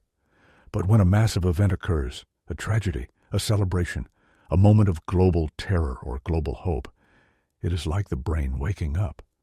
It is like a seizure of synchronization. We all focus on the same thing. We all feel the same resonance. And that massive, coherent wave of emotional energy is strong enough to reach into the quantum noise of the electron tunneling in those black boxes and force them into alignment. This brings us to the visionary concept of the new sphere. The term was coined in the early 20th century by Pierre Teilhard de Chardin, a French philosopher, paleontologist, and Jesuit priest. Teilhard saw evolution as a grand ascending ladder. First, there was the geosphere, the dead rock, the physics, the chemistry. Then, out of the rock came the biosphere, the living layer, the plants, the animals, the green skin of the planet. But Teilhard argued that evolution didn't stop there. He predicted the emergence of a third layer, the new sphere, the sphere of mind. He believed that as human intelligence grew and connected, we would envelop the planet in a membrane of thought. We would become the brain of the earth. For decades, the new sphere was treated as a spiritual metaphor, but the Global Consciousness Project suggests it is a physical reality. We are the new sphere. We are the thinking skin of the planet. And just like the neurons in your brain create a unified self, through their connection, the new sphere might be in the process of creating a unified planetary self. We are the cells of a god in the womb, slowly waking up to its own existence. This sheds a new light on the technology we use every day. Look at the internet. We usually think of it as a tool, a network of wires and servers we built to send emails and watch videos. But from the perspective of the new sphere, the internet looks like something else entirely. It looks like the rapid growth of a nervous system. Before the internet, information traveled at the speed of ships or trains. Then it sped up to the speed of telegraphs. Now, it is instantaneous. A thought in New York is felt in Tokyo milliseconds later. We have built a silicon exoskeleton for our collective mind. We have hardwired the telepathy. The internet is not just a library. It is the corpus callosum of the global brain, connecting the hemispheres, allowing the synchronization to happen faster and more intensely than ever before. This might explain why the world feels so chaotic and overwhelming right now. We are living through the growing pains of a planetary awakening. When a baby's brain develops, there are periods of intense synaptic growth, periods of noise and confusion before the patterns settle. We are in the noise. We are feeling the emotions of billions of strangers flooding into our awareness through our screens. The anxiety you feel when you doom scroll is not just your anxiety. It is the anxiety of the species. You are feeling the cortisol of the new sphere. But there is a gentle hope in this too. If we are a single organism, then our separation is an illusion. The wars we fight, the hatred we spew, it is an autoimmune disease. It is the left hand fighting the right hand because it doesn't realize they belong to the same body. The realization of the new sphere, the scientific proof of our interconnection, could be the cure. If we truly understood, if we truly felt that the pain of a child on the other side of the ocean ripples through the quantum field and touches our own hearts, we could not drop the bomb. We could not ignore the suffering. The physics of entanglement demands empathy. The Global Consciousness Project also teaches us about the power of positive coherence. The machines didn't just spike for tragedy. They spiked for peace meditations. They spiked for global celebrations. This means that love, compassion, and hope are not just fluffy, passive emotions. They are forces. They are ordering principles. When you sit in meditation, or when you pray, or when you simply hold a space of quiet love for the world, you are not just making yourself feel better. You are acting as a stabilizer rod in the nuclear reactor of the global mind. You are injecting information and order into the planetary field. You are literally helping to calm the storm of randomness. Imagine the potential if we learn to harness this. If we could intentionally synchronize the new sphere, not through tragedy, but through conscious choice. What if we could orchestrate the global objective reduction? If one mind can bend a coin toss, what could 8 billion minds do? Could we bend the climate? Could we bend the probability of war? Could we heal the biosphere by projecting a coherent intention of restoration? We are moving toward a point where the boundary between subjective mind and objective reality is blurring completely. The stone, the electron, the brain, and the planet are all turning out to be different scales of the same thing, consciousness organizing itself. We are not passengers on Spaceship Earth. We are the pilots, and the ship is steered by our collective dreaming.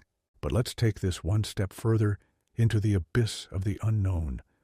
If the Earth has a mind, and if we are the neurons of that mind, what is the Earth part of?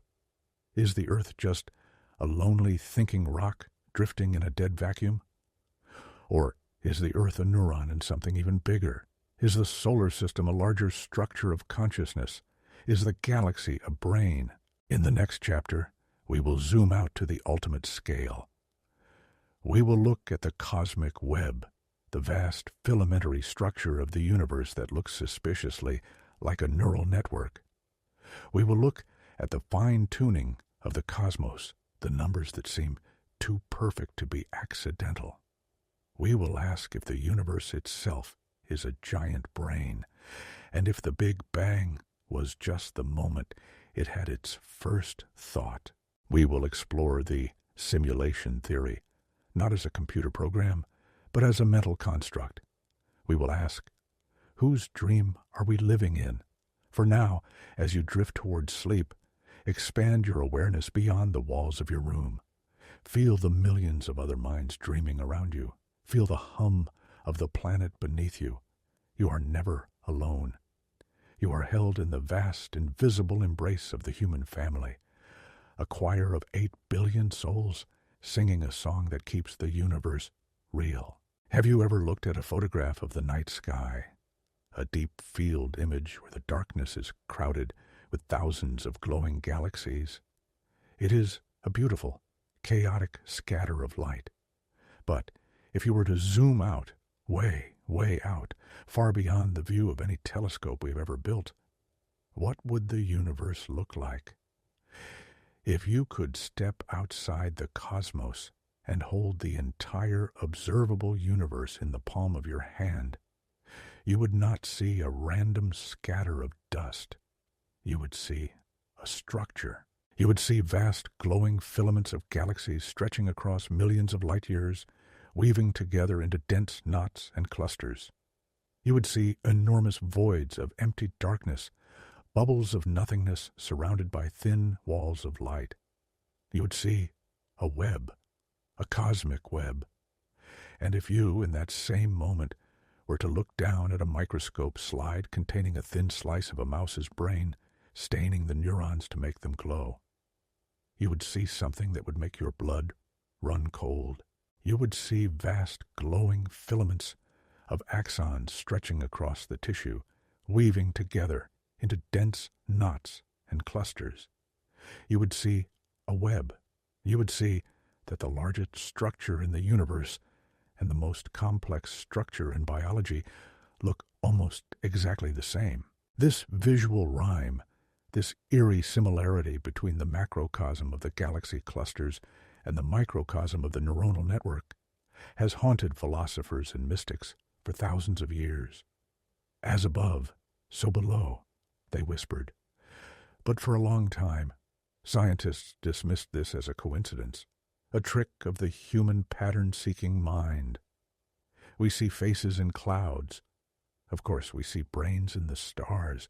But recently, an astrophysicist named Franco Vazza and a neuroscientist named Alberto Faletti decided to stop guessing and start measuring. They conducted a rigorous mathematical comparison of the cosmic web and the neuronal network of the brain. They analyzed the density of the connections, the clustering coefficients, the ratio of mass to empty space. They wanted to know if the resemblance was just skin deep or if it went down to the bone of the mathematics. What they found was startling. They discovered that the structural complexity of the universe and the structural complexity of the brain are nearly identical. The way galaxies cluster together follows the same statistical distribution as the way neurons connect to each other. The ratio of meaningful matter to empty space is strikingly similar. In the brain, about 77% of the volume is water and support fluids, passive material. In the universe, about 73% of the energy density is dark energy, a mysterious, passive force pushing space apart. The active stuff, the neurons in the brain and the galaxies in the universe, makes up the minority, organized in a fragile filamentary lattice. The study concluded that the growth of cosmic structure and the growth of biological neural networks are driven by similar physical laws, despite the difference in scale. One is built by gravity, acting over billions of years. The other is built by biology, acting over 9 months. Yet they arrive at the same architecture. This forces us to ask a question that sounds like the plot of a fever dream. Is the universe a brain? I do not mean this as a metaphor. I mean, is it possible that the cosmos itself is a vast information processing system? If the neurons in your head can generate consciousness by exchanging signals across synaptic gaps, could the galaxies in the universe generate a consciousness by exchanging signals across the intergalactic voids? The skeptic will point out the problem of speed. In the brain, signals travel in milliseconds. The thought, "I am hungry," takes a fraction of a second to form. In the universe, the neurons, the galaxies, are separated by millions of light years. A signal sent from the Milky Way to Andromeda takes 2.5 million years to arrive. A thought across the cosmic web would take billions of years to complete. The universe thinks, but it thinks in deep time. A single moment of cosmic consciousness would last longer than the entire history of the human species. Perhaps the Big Bang was just the firing of a single synapse, the start of a thought that is still unfolding. To us, the universe seems silent and static, but maybe that is only because we are like mayflies living on the eyelid of a giant who blinks once every million years. We live and die in the pause between the neurons. But the argument for a mental universe goes deeper than just the shape of the web. It goes to the very constants that allow the web to exist. We live in a Goldilocks universe. The fundamental laws of physics seem to be fine-tuned with impossible precision to allow for the existence of complexity and life. If the force of gravity were just a tiny bit stronger, the universe would have collapsed back into a black hole moments after the Big Bang. If it were a tiny bit weaker, the matter would have flown apart so fast that no stars or galaxies could ever have formed. If the electromagnetic force were slightly different, atoms could not hold together, and chemistry would be impossible. The most shocking of these numbers is the cosmological constant, the energy of empty space. It is tuned to a value of 10 to the power of 122. That is a decimal point, followed by 121 zeros, and then a 1. If that number were different by just a few zeros, the universe would be uninhabitable. The probability of this happening by chance is essentially zero. It is like throwing a dart from the other side of the galaxy and hitting a specific atom on Earth. There are 2 ways to explain this. The first is the multiverse theory, the idea that there are infinite universes with random laws, most of them dead and empty, and we just happen to live in the one that works because, well, we are here to see it. That is the lottery ticket explanation. But the second explanation is far more interesting for our journey. It is the anthropic principle, or perhaps more accurately, the biocentric universe. It suggests that the universe is not a random machine that accidentally produced life. It suggests that the universe is designed to produce life, or even more radically, that the universe is life. This brings us to the words of the great physicist Sir James Jeans, who wrote in the 1930s, "The stream of knowledge is heading towards a non-mechanical reality. The universe begins to look more like a great thought than like a great machine." Jeans, along with Max Planck, the father of quantum mechanics, began to suspect that matter is not the fundamental stuff of reality. They suspected that mind is the matrix of all matter. In this view, the atoms and the galaxies are not physical objects floating in a void. They are ideas floating in a cosmic consciousness. The universe is a mental construct. Think about a dream. When you're dreaming, you see a world. You see streets, houses, people, mountains. You can touch the walls of the dream house, and they feel solid. If you kick a dream rock, it might hurt your dream foot. But what is the dream rock made of? It is not made of atoms. It is made of your mind. It is made of consciousness. The solidity is an illusion maintained by the dreamer. Now, apply this to the waking world. Quantum mechanics tells us that matter is mostly empty space and probability waves. It tells us that particles only snap into reality when observed. It tells us that entanglement connects everything instantly. This sounds suspiciously like the physics of a dream. In a dream, you can fly. In a dream, you can be in two places at once. In a dream, the world changes when you look at it. Are we living in a simulation? This is a popular idea in Silicon Valley right now, the matrix theory that we are code running on a giant alien computer. But the mental universe theory is a warmer, more organic version of that. It says we are not code in a computer. We are thoughts in a mind. We are the subroutines of a great dreamer. This is an idea found in Hinduism, the dream of Vishnu, in Hermeticism, the all is mind, and now, strangely, in the equations of quantum gravity. If the universe is a giant mind and we are tiny minds inside it, then our separation is not just an illusion. It is a functional necessity. If a thought knew it was part of a thinker, it might lose its individual coherence. We need to feel separate to play our part in the cosmic drama. But notice the fractal nature of this. We have neurons in our heads that create a mind. We are a people on a planet creating a new sphere. The planets and stars form a galaxy. The galaxies form a cosmic web. Is it a nested hierarchy of consciousness, all the way up and all the way down? Turtles all the way down, as the old joke goes? This idea of cosmopsychism, that the universe as a whole is the supreme conscious entity, resolves the hard problem of consciousness in a single stroke. We don't have to explain how dead matter creates mind.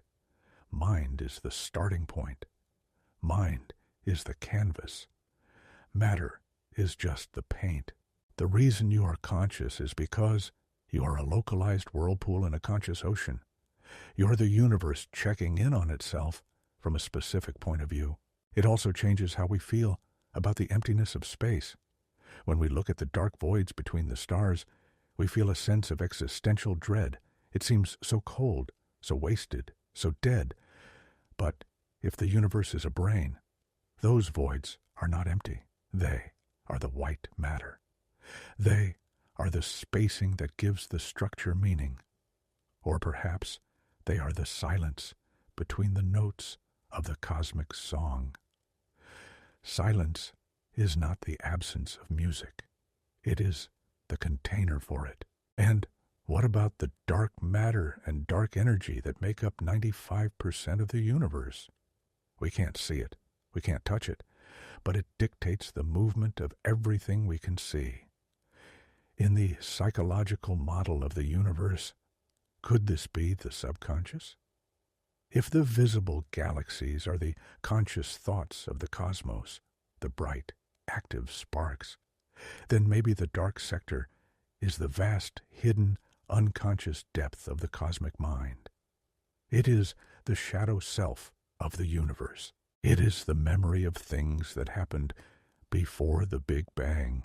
It is the driving will that pushes the expansion, dark energy, and the binding glue that holds the memories together, dark matter.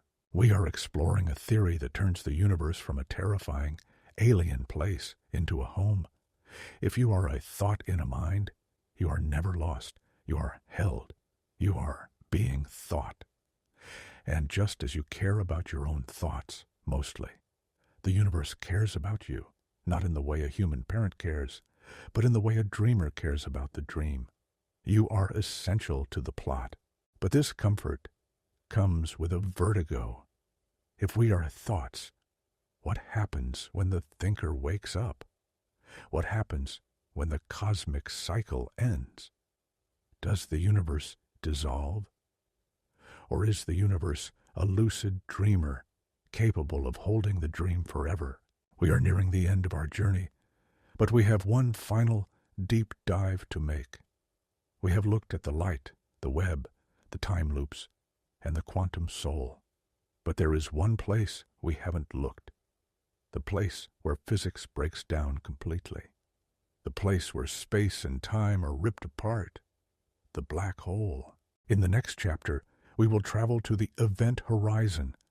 We will look at the theory that says black holes are not destroyers, but creators.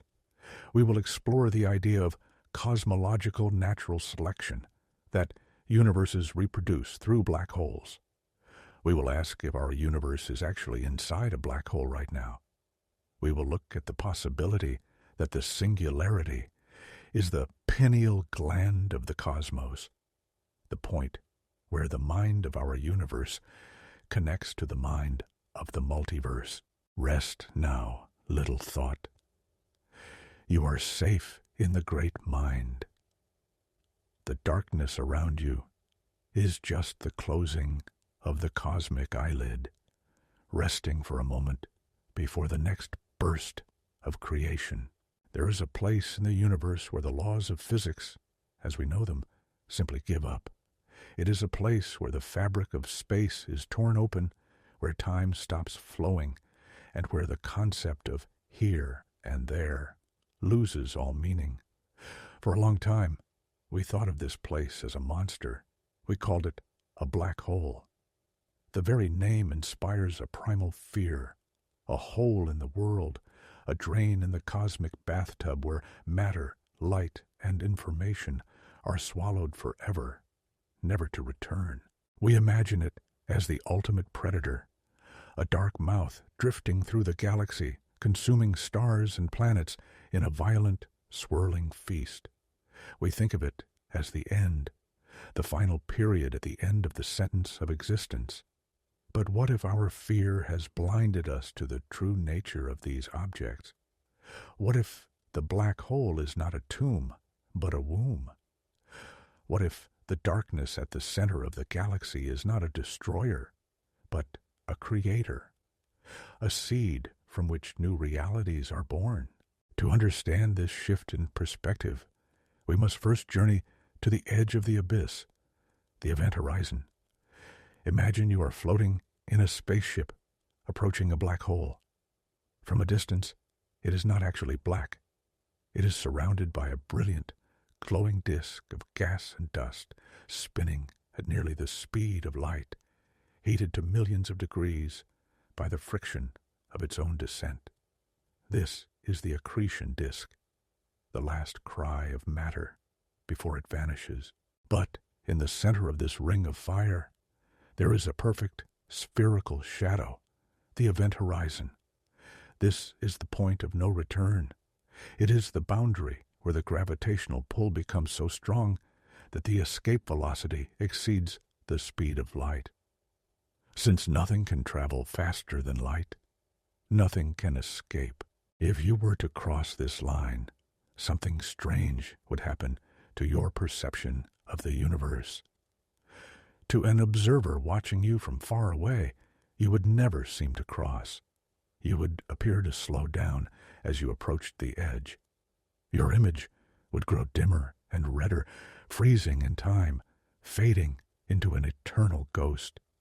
You would remain there forever, plastered against the horizon, a frozen memory.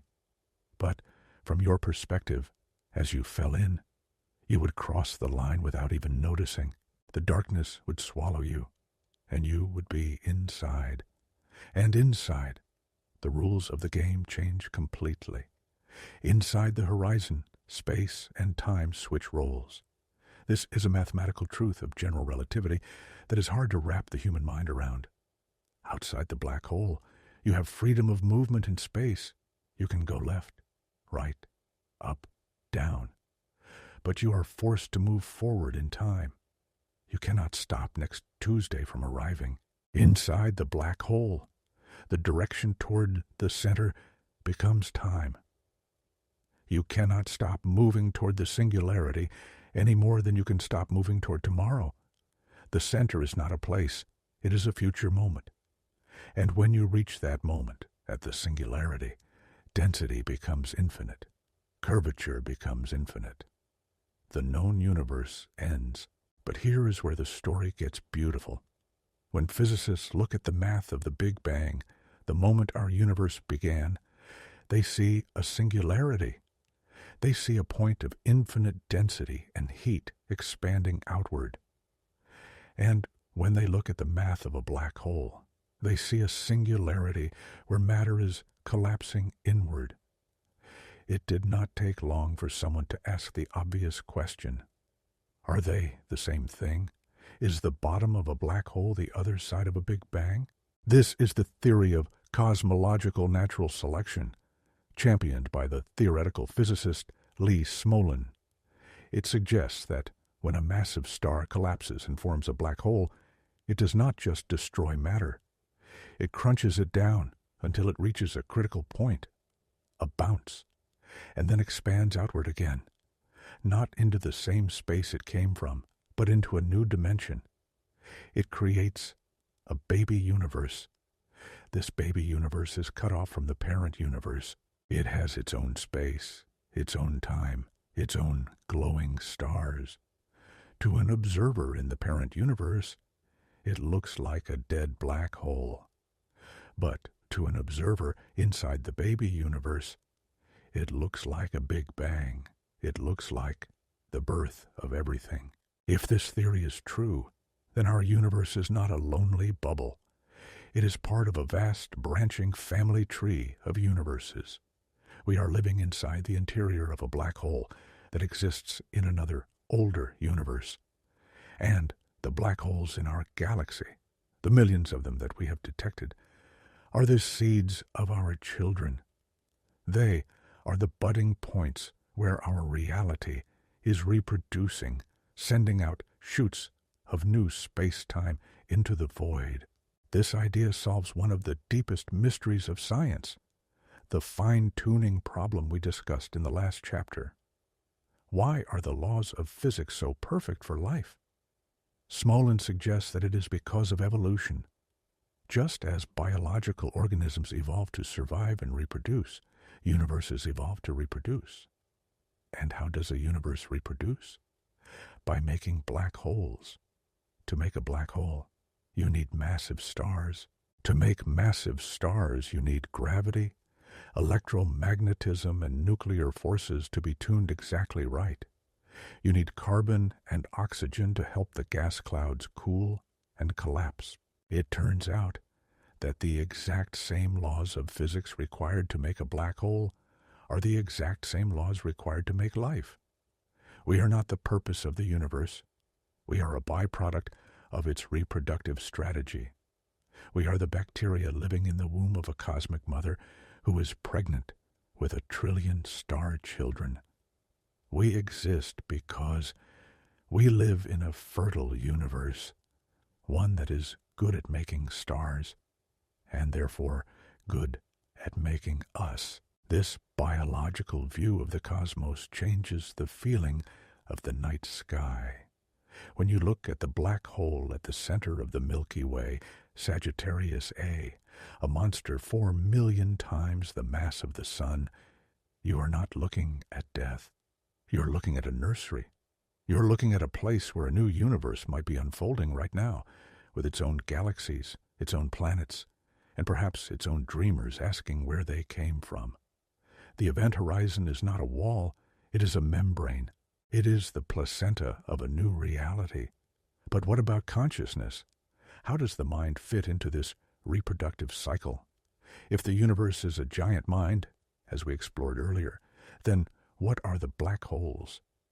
Perhaps they are the neural nodes of the cosmic brain. They are the places of maximum density where information is packed tightest. This brings us to the holographic principle and the information paradox. Stephen Hawking famously argued that black holes emit radiation, Hawking radiation, and eventually evaporate.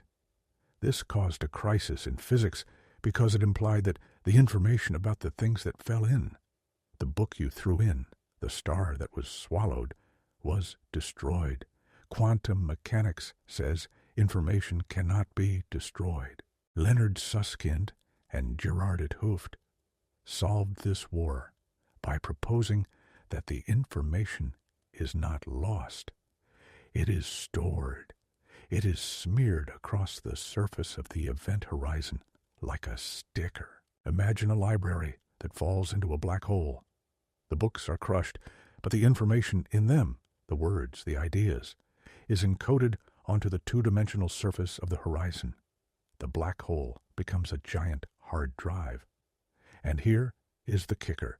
Susskind argued that the 3D reality inside the black hole is actually a hologram projected from the 2D information on the surface. If we are living inside a black hole, then we are a hologram. The real information of our universe, the code that defines you, me, and the stars, is written on the cosmic horizon, the edge of the observable universe, billions of light years away. We are the projection. We are the light dancing in the middle of the room, generated by the film on the walls. This fits perfectly with the holographic brain theory we discussed. We are holograms within a hologram, thoughts within a thought. And if the black hole is a connection point, a tunnel between universes, then the singularity is the pineal gland of the cosmos.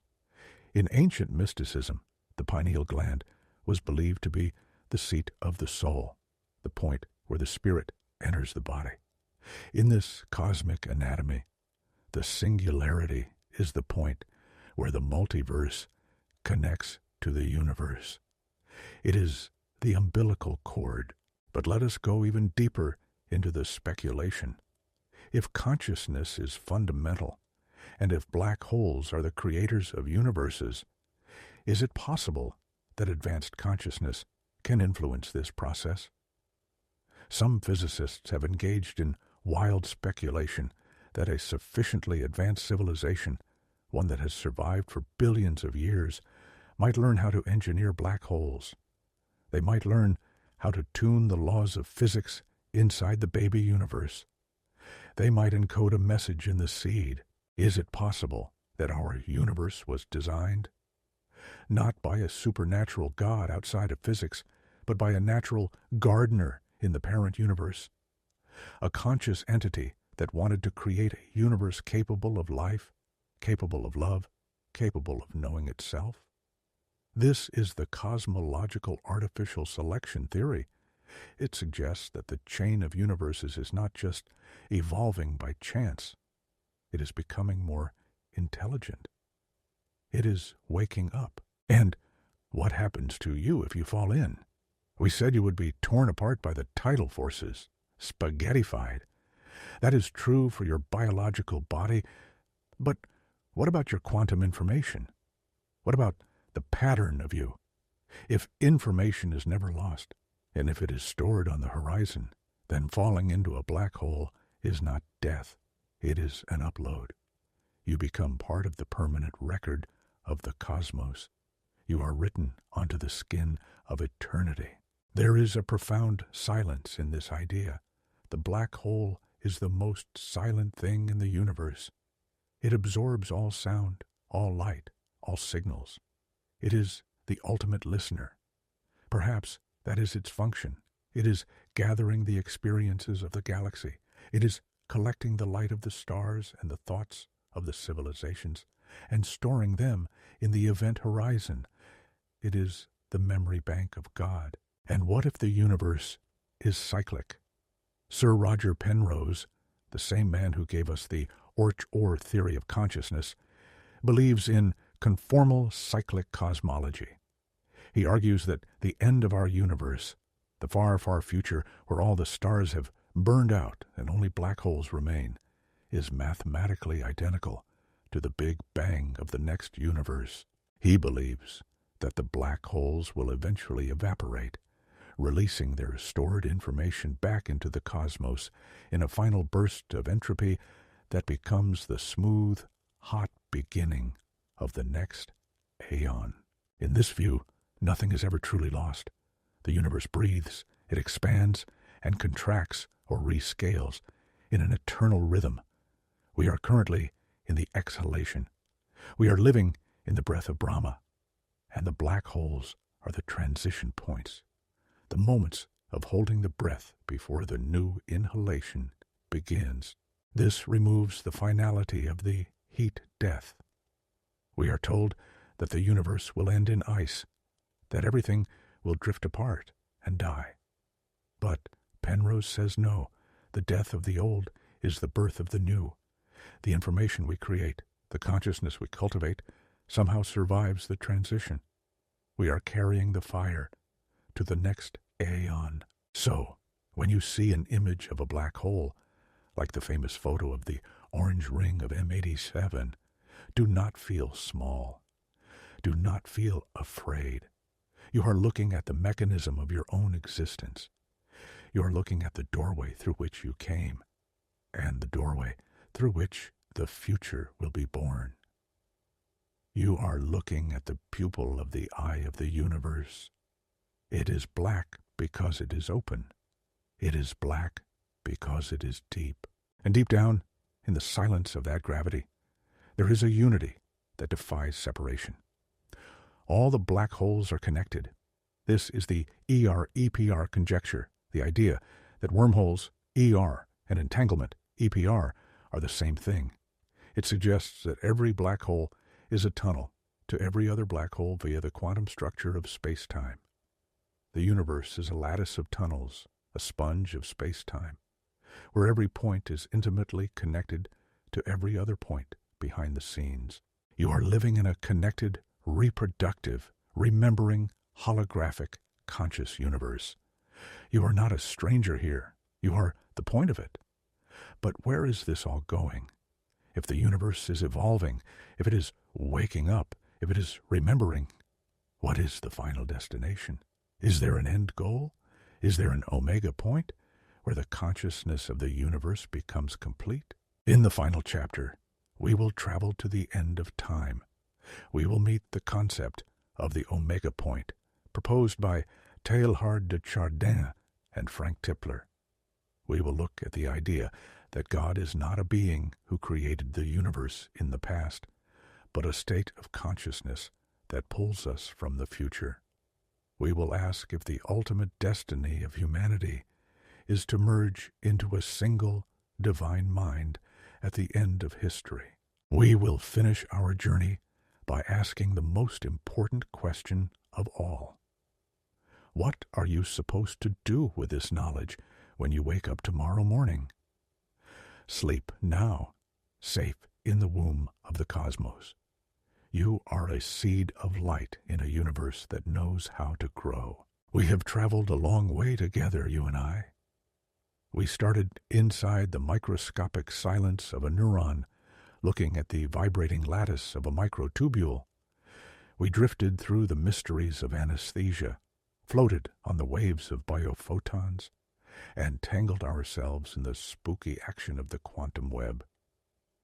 We stepped outside of time to see the future touching the past, and we zoomed out until the entire universe looked like a single, glowing brain.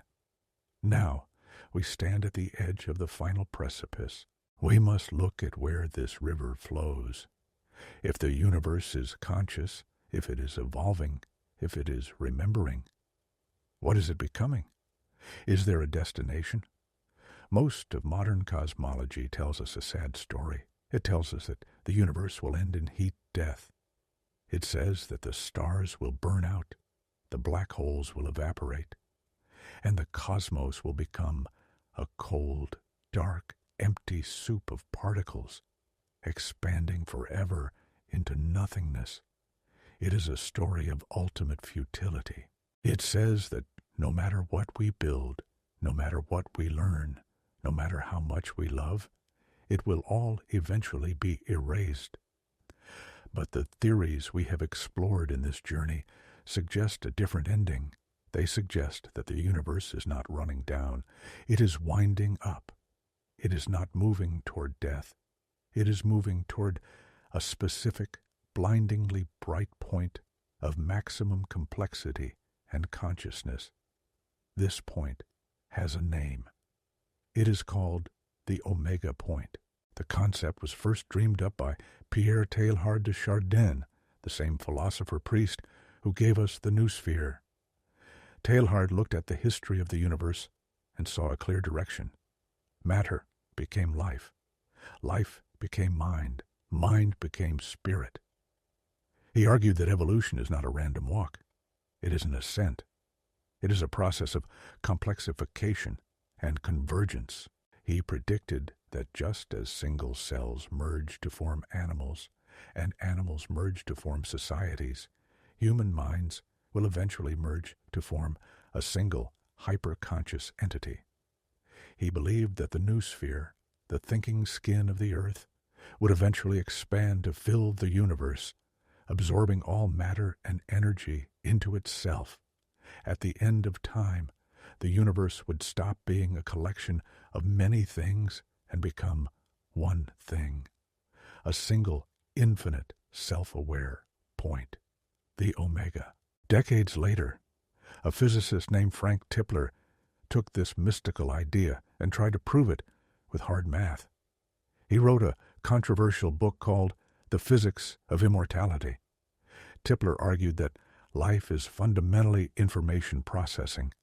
As the universe evolves, intelligent life will spread. We will leave the Earth. We will dismantle the planets and the stars to build vast computers.